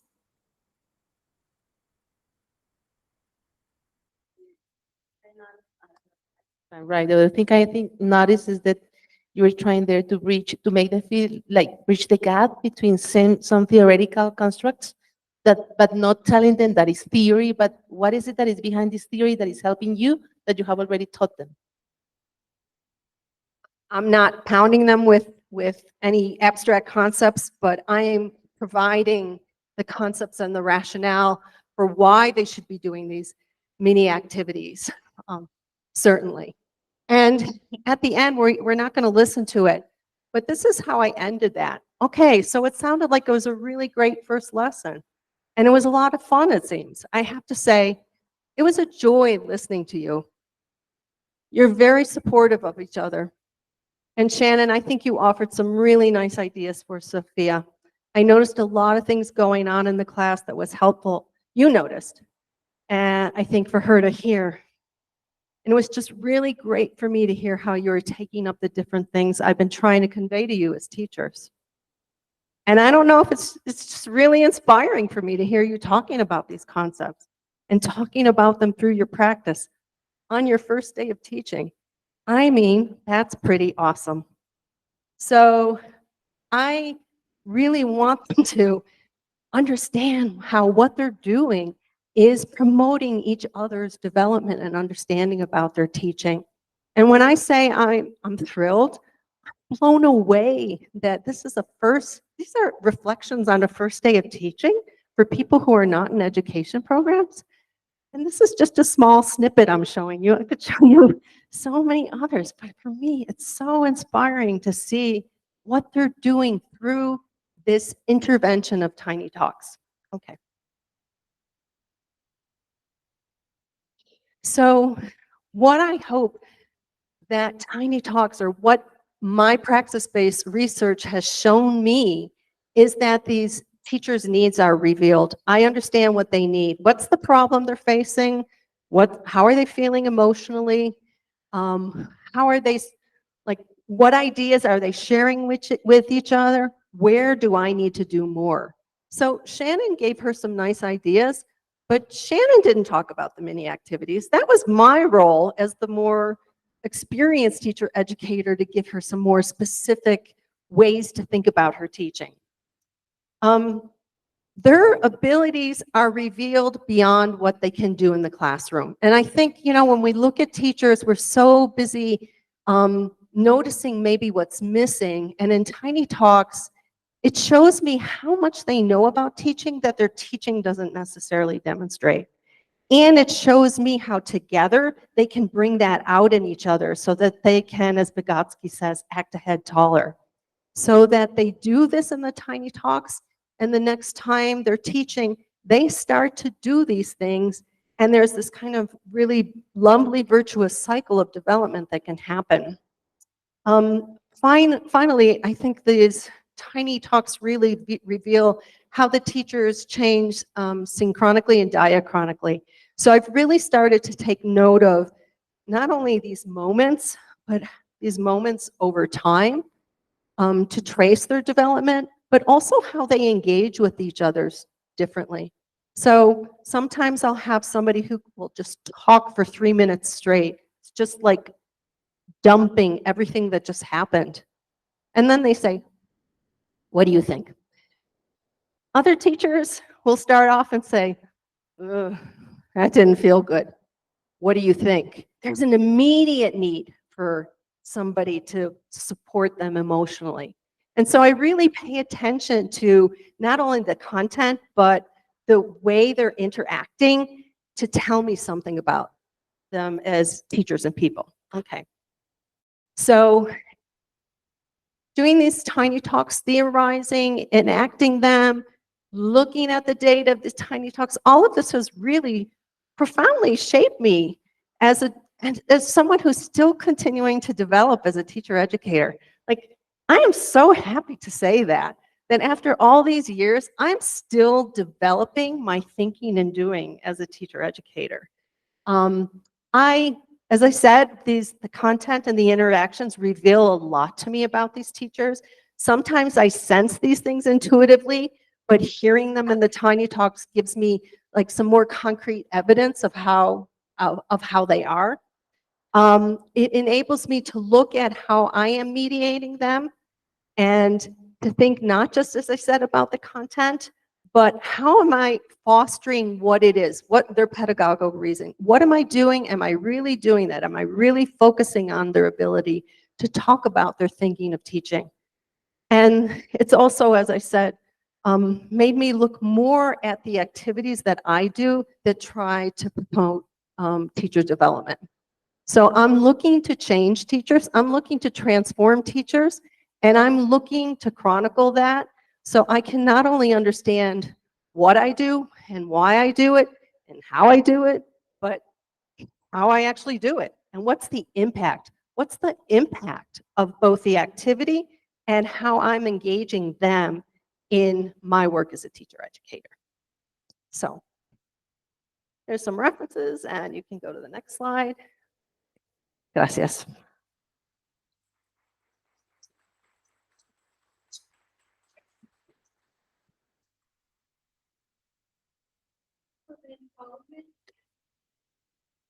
The empowerment is on you and on the students. That you feel that this reflective cycle lets you know what they are thinking about, and that you can reconstruct, redesign your activities for you to have more space for them to speak and carry on with the cycle. Is it? I mean, I think they get empowered through doing it. I think how I respond to them empowers them further. I mean, what you see is them growing in both competence and confidence. Those are really two of the things I look for. How are they growing in competence? How they're talking about their teaching and their confidence. And the more I look at myself, the more I think, okay, that's pretty good. That's not bad. But I'm always kind of thinking, okay, maybe I missed something there, you know. I think in doing this for 10 years, I've had one pair that was truly not productive.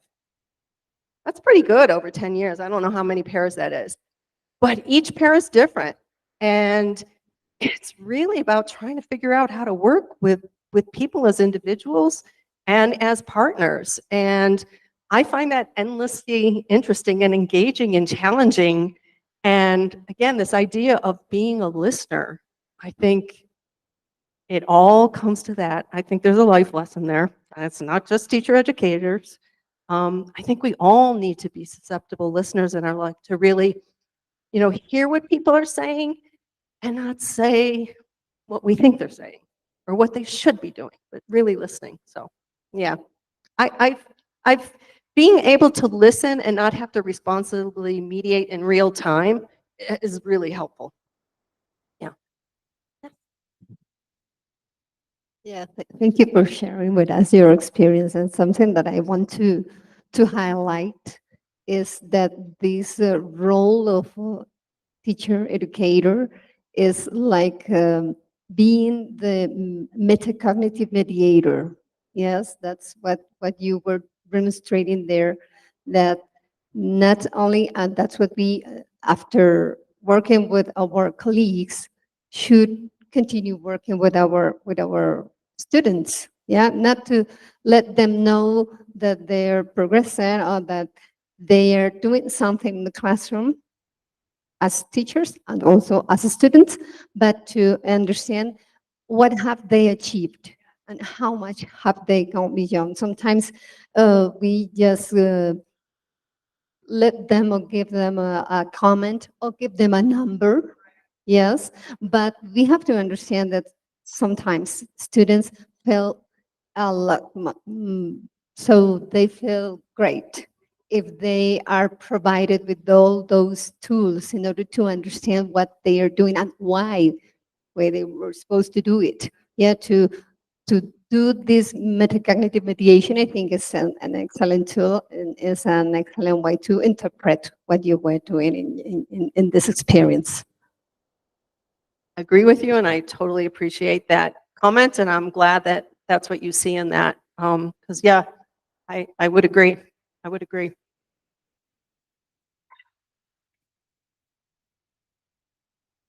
No, you were gonna. Yeah. Oh, yeah. Oh, okay. Well, perhaps you could tell us a little bit more about this change, if I could say that, or this transition from having formal interviews, which is something that we very often use because we are very much, I would say, like bounded by this tradition of doing research. If I'm a teacher researcher, if I'm a teacher educator, well, in this role, I'm also thinking about doing research, as you have mentioned, but also this idea that you have to detach from the tradition of using formal interviews or open interviews or semi-structured interviews to having this kind of dialogue and to innovate in your own practice as a researcher. That's the question, right? Honestly, do you think we can be disengaged as teacher educators, researching teachers? I don't think so. Again, I think, sorry? Yeah, these interviews are, again, maybe kind of performative, but what are we gathering data for? Like, what are those interviews doing? What are we gathering data for? What is it telling us? Maybe it's going to tell me how to do some intervention. In that case, I can see the value. But I want to say personally, and I don't mean to offend anybody, but like I've really gotten away from the idea of interviewing as a way to collect data. Because I want to think about this idea of praxis-based research. Unless those interviews can either help me to shape an intervention or maybe afterwards tell me something more. Like I have interviewed teachers after going through these things with me to find out how they experience them. But I'm at the point, I'm at the age now where I'm a little skeptical of the idea of the research interview as being something objective and something that we should use as a methodology, personally. I don't know if that's what you want to hear, but yeah. I think it's been addressed, but I'm going to take this opportunity to say I really like I don't know if I'm taking it the right way or not, but your appreciation in terms of learning and what learning is, and what you present, really speaks to me about learning being a result of interaction and a result of communication. And you never see the extent to which, and you probably will never see it, the extent to which somebody learns until you create a social opportunity, until you create a social situation for students to put themselves forth and do something with whatever it is that they are learning. And that's kind of what I saw there. And I'm also impressed with the way that you did your research, stepping a little bit away from traditional ways of interviewing and the methods that we are pretty much accustomed to doing. Awesome. Thank you very much for your talk. Honestly, between the two of you, I couldn't have said what I do better. But I also have to say, it isn't just in the internship that I do this. Like, this is my teaching. I talk about it as like opening my head to my students. So when I teach phonetics, but I'm constantly asking them, why do you think I'm doing this activity? What's the point of it? What am I trying to do? Think about this is for your own, like, this is my way of teaching that they experience with me, not only in the internship. So hopefully by the time they get to the internship, this is like, they just know this is how learning and development takes place when you're with Gollenbeck. And you know, it's a process of all of us learning together. So, but yeah, I mean, I think my commitment to learning, my own learning, is really central to this too. Yeah. Thank you for saying that. Thank you so much. I'm happy to be here. And the theory, the Vygotsky say the CPD is it relate the teeny talk between in the scaffolding education about the student scaffolding, the theory, scaffolding. Yes. I know that's the common metaphor of scaffolding. And again, I guess I tend to be a little rebellious for the typical way we take up things. Scaffolding to me is you think about a scaffold, something next to a building, and then suddenly you take it away. And I'm never just going to take something away. The scaffold is so static. So I personally am not a fan of the scaffolding metaphor because I see it as static and not really about the kind of dialogic interactions that I'm trying to create. And to me, it's responsive mediation rather than scaffolding. It's this dance between what are you saying? How do I respond to it? How I respond to it, though, has to do with where I want you to go, where I think you're at, and how I think I can get you there. That's like, I'm not saying responsive mediation is easy. It's something you work at, and that's why I study myself too, because I wanna constantly get better at it. So I prefer more this dialogic idea than scaffolding in the ZPD, and you see it with them, how they're collaborating. You know, you see how they're collaborating and they're helping each other understand what happened, what they could do differently, sometimes they notice things in the class that, you know, when you're the teacher, you don't notice everything that's going on. But if you have somebody observing there, they see, no, the students were doing this. So it's much more collaborative than I feel like the scaffolding metaphor allows for, if that makes sense. It's also, ZPT has gotten to be like somehow you can like magically know what to do. And I think it's much messier, you know, it's much messier than that. So, yeah. Okay, thank you very much, Professor Golombek. Thank you.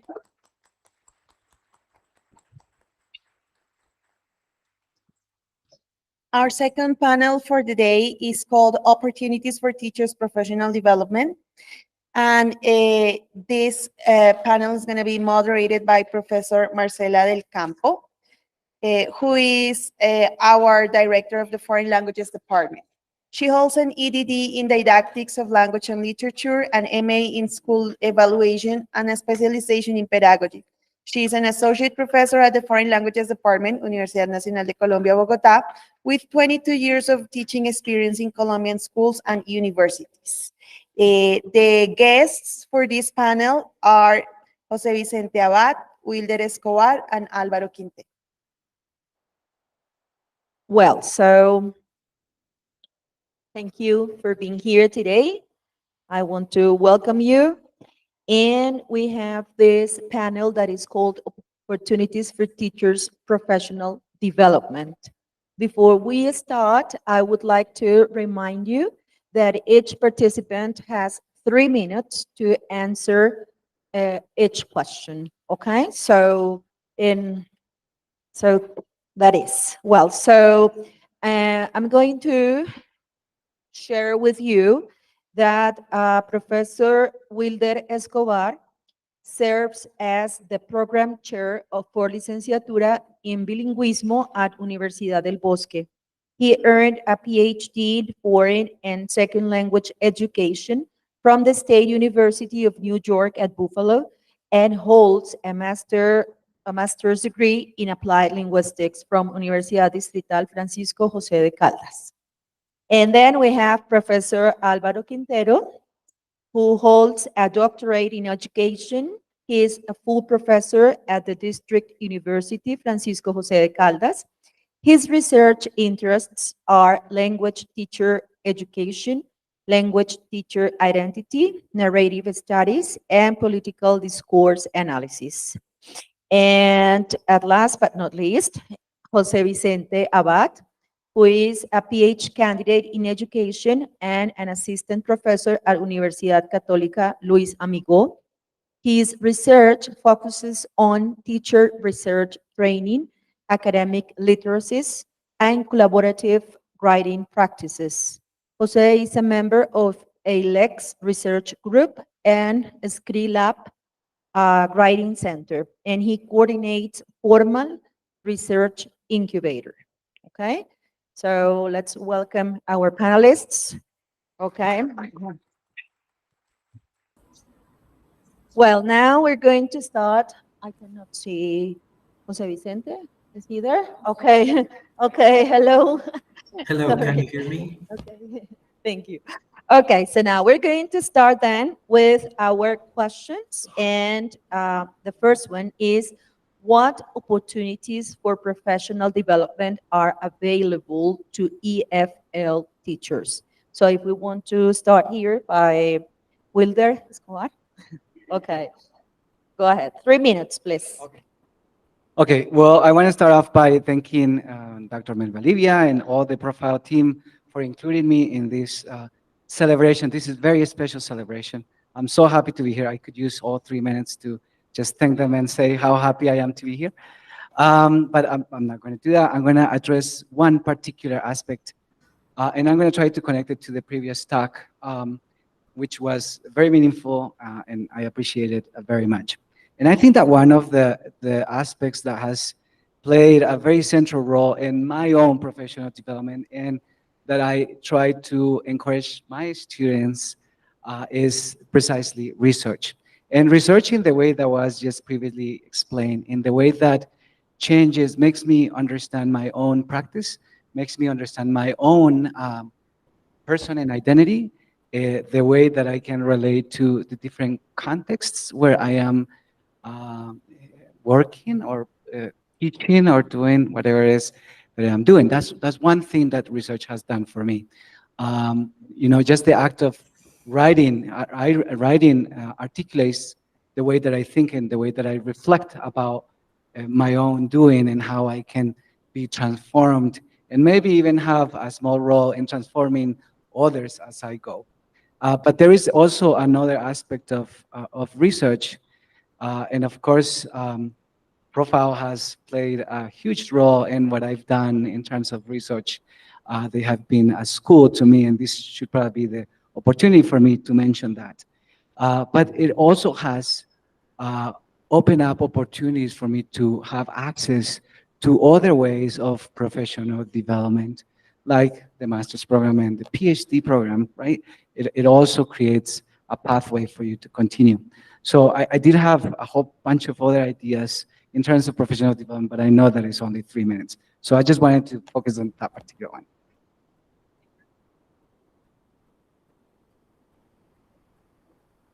Thank you. Thank you, Marcela. Let me please join Wilder in thanking Universidad Nacional, the Profile Research Group, for inviting me to participate in this panel. It's always a pleasure to be here. It's always also an honor to collaborate in the Profile editorial work, which is very hard, but I do it very gladly. Very happy to be here, and also very happy to see some faces from the past. After some years, I haven't seen some of them. That is also very, makes me very happy.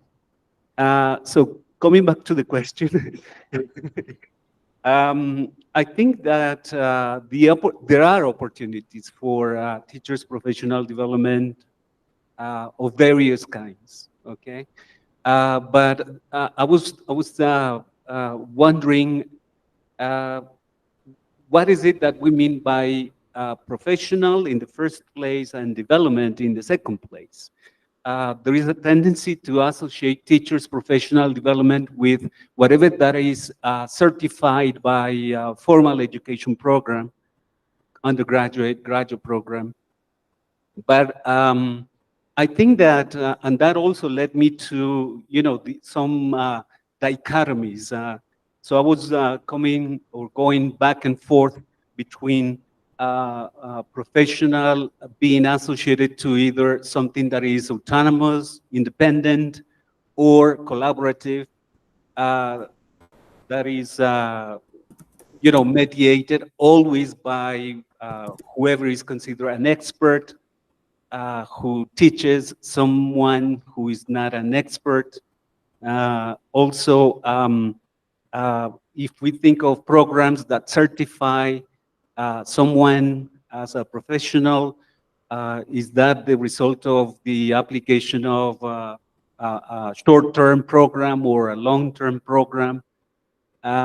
Also, and this is something that I would like to emphasize on, which is related to teachers' self-initiated pedagogical and research agendas that have not been valued as they deserve to be valued by us teacher educators, the educational system that we have in different countries. But by getting to know those self-initiated agendas, we as teachers, as teacher educators, is one way of knowing that knowledge base that has been created by the teachers themselves, not because they are, replicating what has been found or transmitted through specialized literature, but something that has been lived as meaningful experiences by those teachers. So, and that is also something that led me to think that those self-initiated agendas are, that's something that is very meaningfully linked to those contexts and realities of teachers. And thinking of development, I was thinking that the continuous growth, professional growth, but as I was also thinking of teachers are not only professionals, they also have other profiles, if we can think of that way. They have a professional profile, sorry, a personal profile. They are, members of a family, they are citizens, they are, full of emotional, affective features that in many cases is the drive that they have for doing what they do. In this case, teaching for a living, for instance. So the professional, the personal, as well as the academic profile is part of it. That those three profiles together is what would constitute to me the idea of growth, professional growth. Thank you very much, Professor Quintero. Now, Jose Vicente Abad, now it's your turn. All right, thank you so much. I hope you guys can hear me well. I also want to thank Profile Journal and Profile Group for inviting me to participate in the symposium. It is an honor to share with Professors Wilder Escobar and Alvaro Quintero.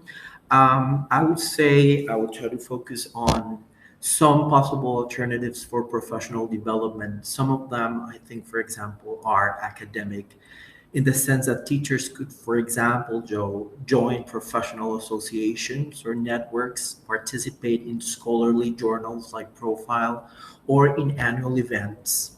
There are other alternatives, for example, in terms of internationalization, because we really need to look at what is happening elsewhere or even within our country, but engaging in conversations with colleagues nationally and abroad. For example, participating in mirror classes with international colleagues, academic exchanges, internships, summer courses. I'm not going to speak about research because my colleagues already referred to this, but later I will address the element of research, which I think is fundamental towards teachers' professional development. But I would also, put on the table the possibilities for continuous education. I must say that from my perspective, effective language teachers are constant learners. We need to see ourselves as constant learners, and that means that professional development should be conceived in terms of lifelong learning and continuous education. And that means that we could consider formal opportunities for development. Some of them are leading to a degree, some of them are not necessarily leading to a degree, but there are also informal alternatives. For example, engaging with communities online, writing communities, study groups, on campus and site, but also taking advantage of technology opportunities and participating in communities that are online. I'm going to stop there. Okay, thank you very much. So now let's go to the second question. What individual efforts can in-service EFL teachers make to foster their professional development?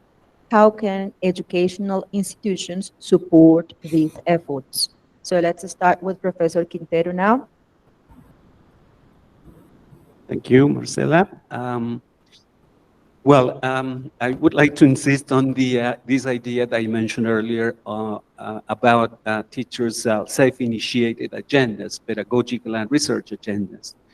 And I came across with an article by Buendia and Macías from Universidad Sur Colombiana,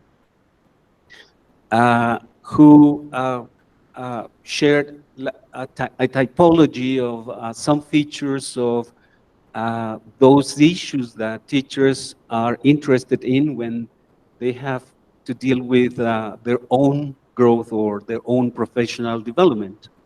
And what they report among various issues, the participants in the study that they conducted are related to language proficiency, research skills and reflective practice, teachers' beliefs and identities, critical professional development, which is something that appears as a fairly new issue, pedagogical skills and teaching approaches, emerging technologies, the use and application of emerging technologies, and those seem to be the main issues that teachers are concerned about when they are interested in, their own professional development. But I would like to focus on the one that relates to the research skills and reflective practice.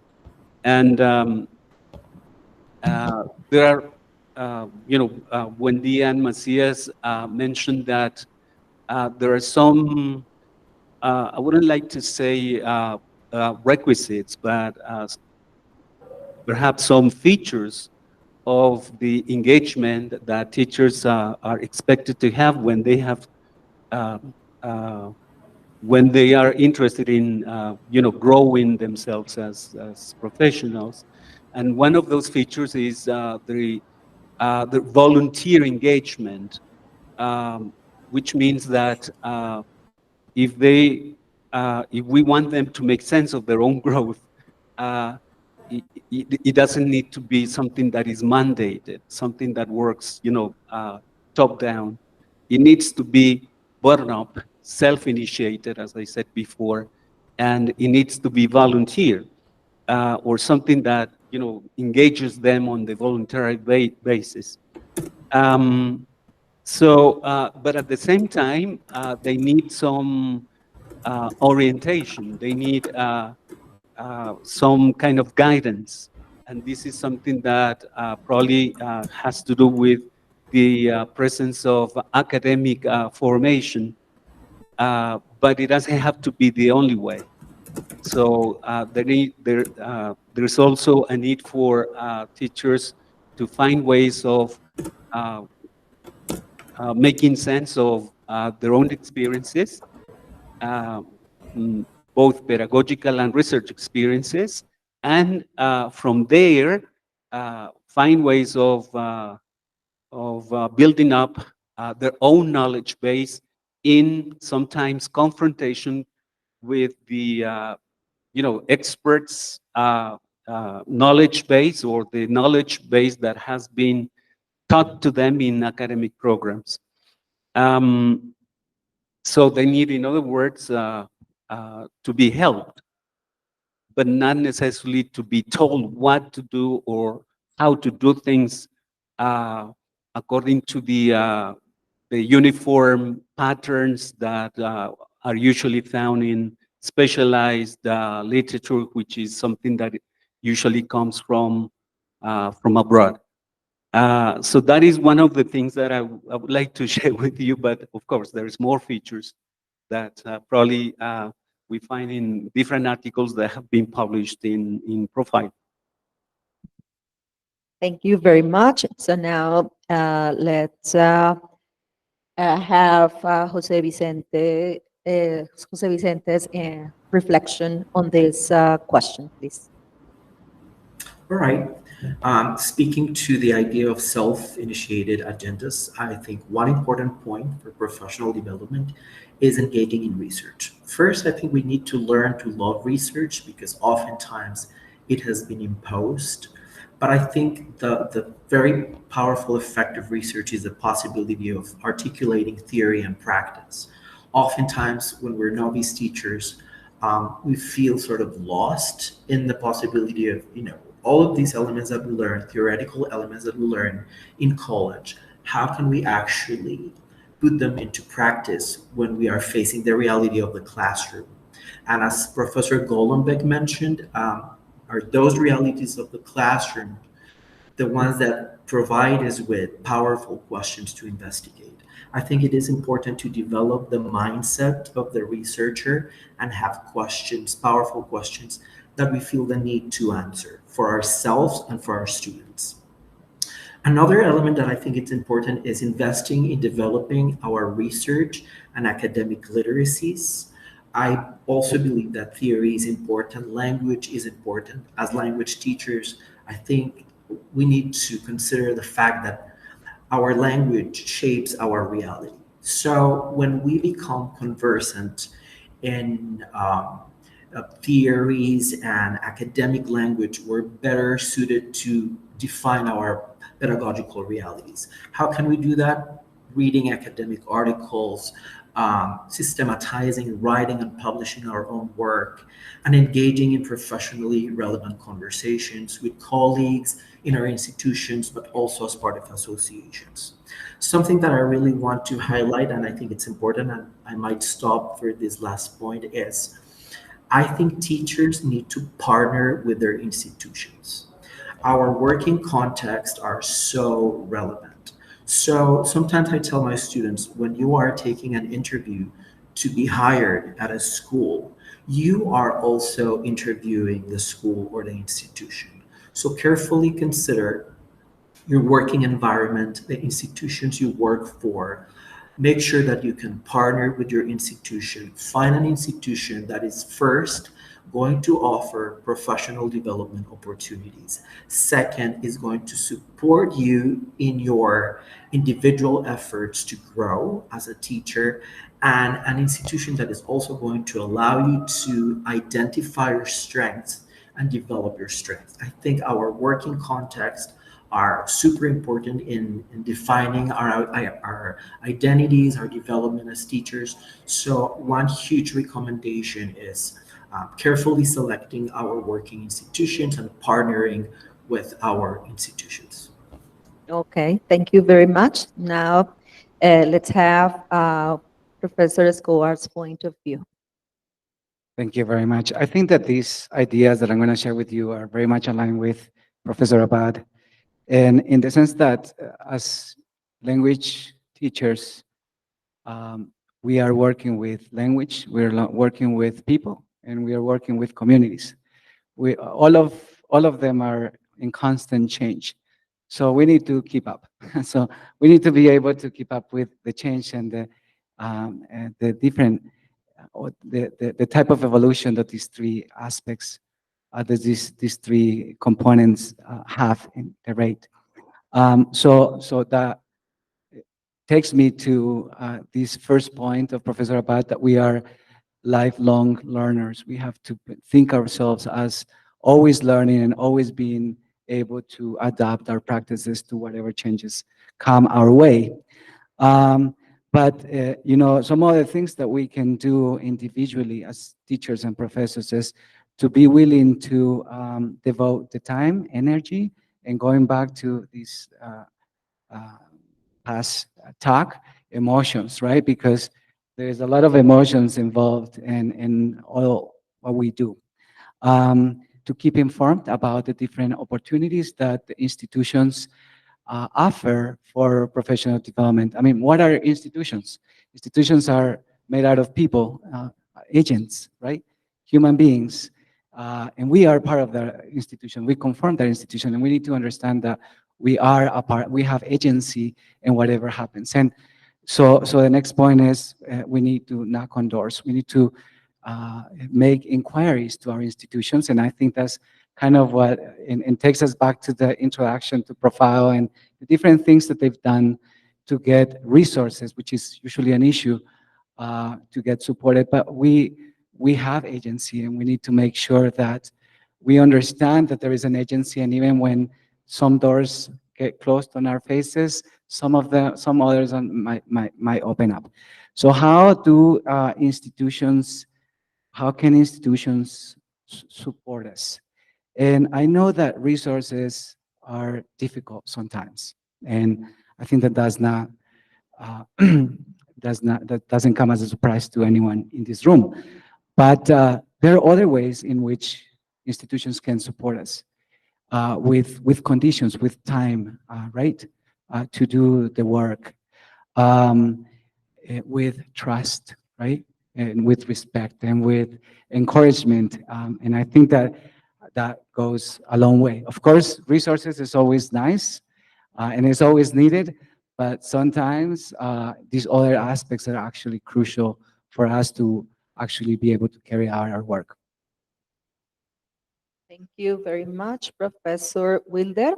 Now we're going to move to the last question, which is, are university teaching programs invested in the professional development of future teachers? Do these programs adapt to current concerns in EFL teaching? Okay, so I'm going to give the floor to Professor Abad. Okay, the role of institutions. I think something that I need to mention is that universities, institutions also need to acknowledge that education and professional development is a lifelong process. And I want to speak to two common misbeliefs that I have observed in institutions concerning students. First is the idea that students, they do not read, they do not write, or they do not know how to read and write. I'm very interested in literacy, so that's why I'm speaking about this. And there is this idea that students are structurally underprepared, and we have this tendency to blame the previous level of education. So whatever they learn in high school, that's the failure of high school. But there is this idea of the deficit model that we really need to overcome.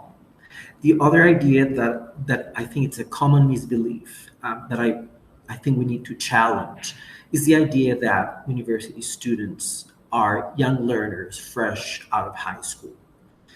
And I'm saying this because we know that our population is changing, and we talk about this crisis because now there is this tendency to have fewer children. So our universities are faced with this situation of having fewer and fewer students enrolling. But I think this crisis also presents a huge opportunity because I think now as a population, we are investing more in our education for the long run. But I think it's problematic when we think, oh, we still need to have 20-year-olds in our universities. And I have seen experiences when universities have rejected people that later in life wanted to learn. So I want to challenge those ideas. The other element that I think is super important for institutions is and administrators and leaders at universities is not losing their identity. Because we're all the time trying to keep up with advances, technology, indicators, and there is this risk of losing our identity and the real motives why we do what we do.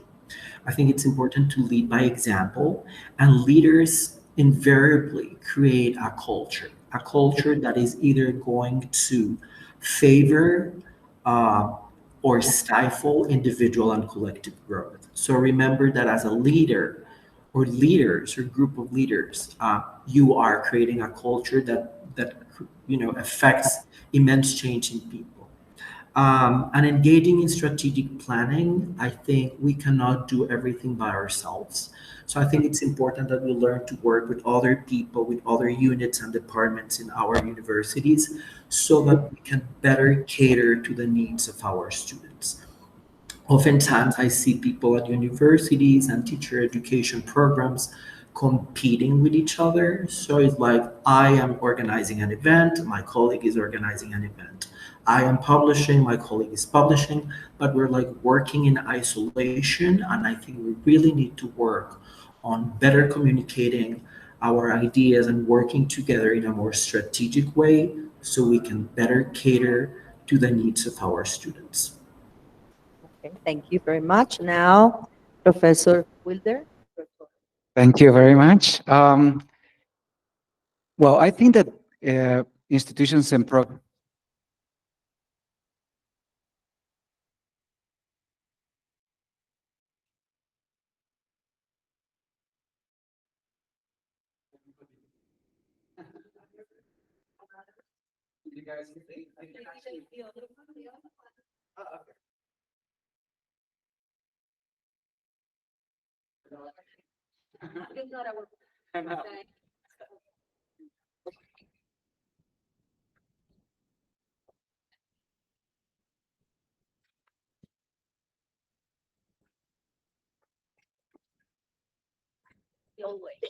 Yeah, that's good. Well, I was saying that I'm very much convinced that institutions and English language teaching programs are very much committed to the professional development of our future teachers. There are inequalities in terms of resources and opportunities and so on and so forth, but I think the commitment is there. And I wanted to talk about some official processes that that the programs undergo, and that are opportunities to evidence and to work on these kind of commitments that we have towards the way that we provide professional development to students. And it is the Registro Calificado en High Quality Education Accreditation.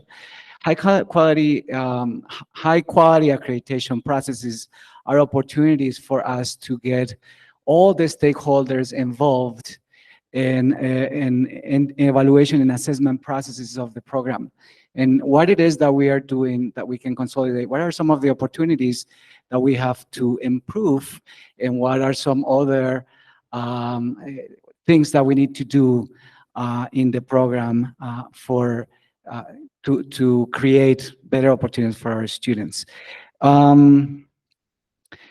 Within the programs, there are also areas and components that allows us to get a sense of how it is that we are providing opportunities for professional development, or the programs are providing opportunities for professional development, and some feedback.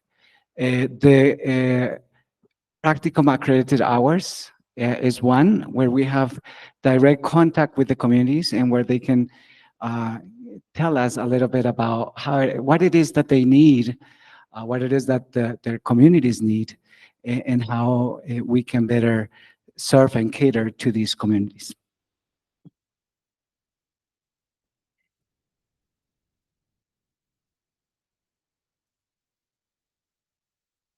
I can speak from there anyway.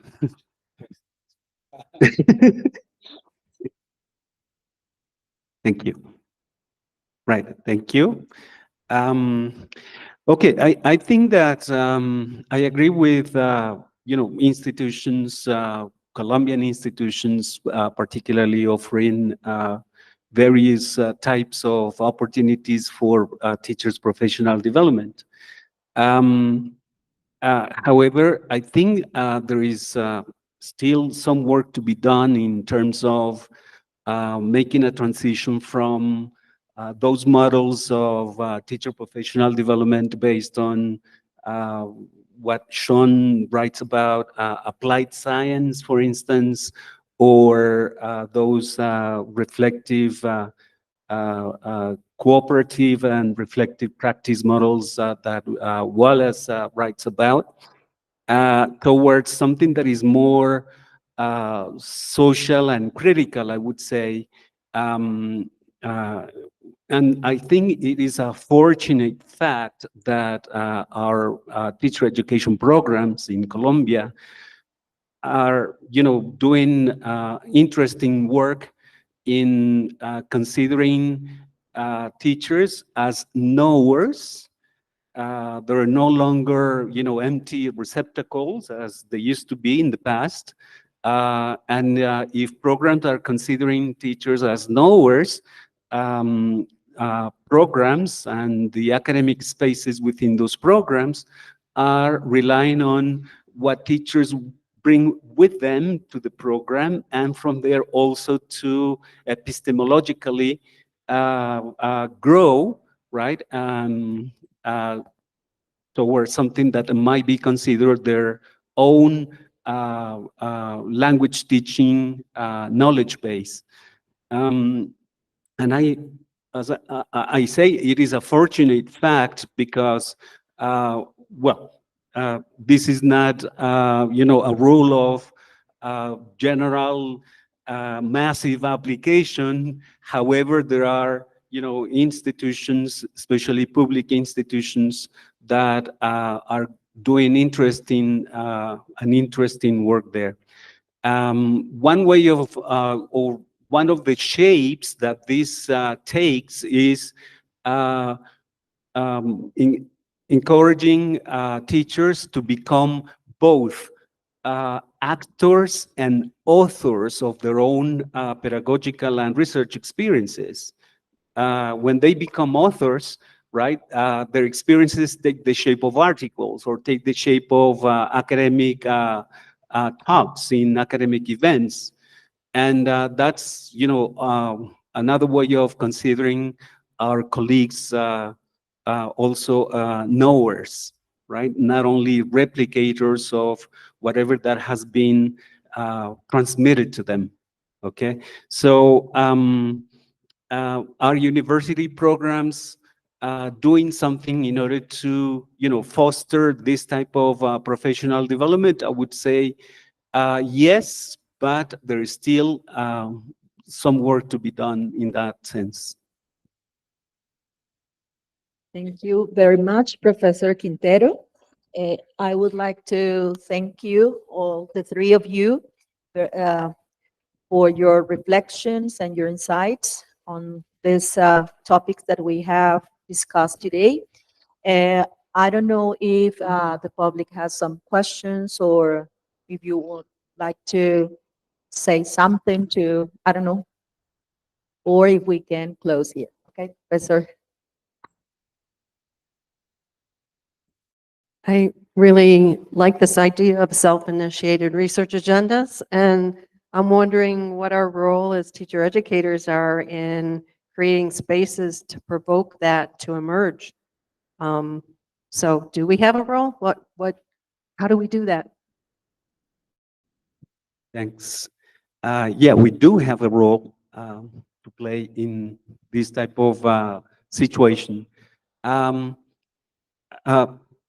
A source of stress in the past, I'm talking from my own experience, a source of stress in the past as a teacher educator was whether I was, knowledgeable and accountable for those theories, right, that relate to how to teach, how to evaluate, and, things of that kind.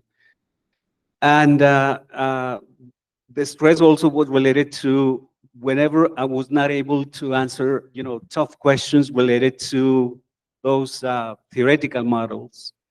But then thinking of what I said earlier, relying on what, teachers bring with them to the seminars, to the teacher education programs, things did not become easier. They became more complicated. But part of the complication had to do with changing the role. Instead of being a transmitter of theories or replicator of some theoretical models, or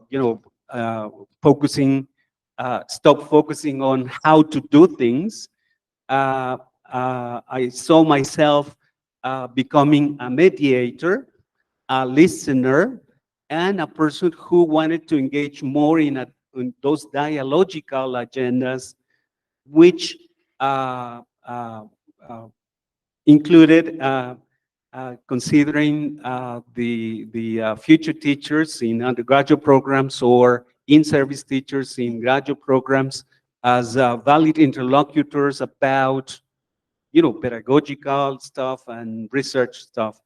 But also that implied becoming um,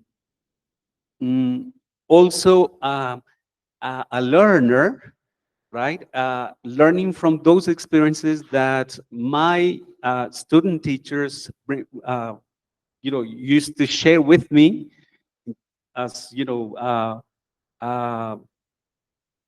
related to their own settings, teaching settings or schools, related to their own contexts and realities. And based on what I got to know about them, I decided to adapt something that could help us both, my student teachers and myself, grow as related to what would be, best ways of dealing with issues that were our own shared concern. That's what I would say would be the role that I guess, in my case, evolved from being a transmitter or a replicator towards being a person who engaged in dialogue and becoming also a learner from my colleagues. Well, so thank you very much again for all your contributions to this panel. Okay, so now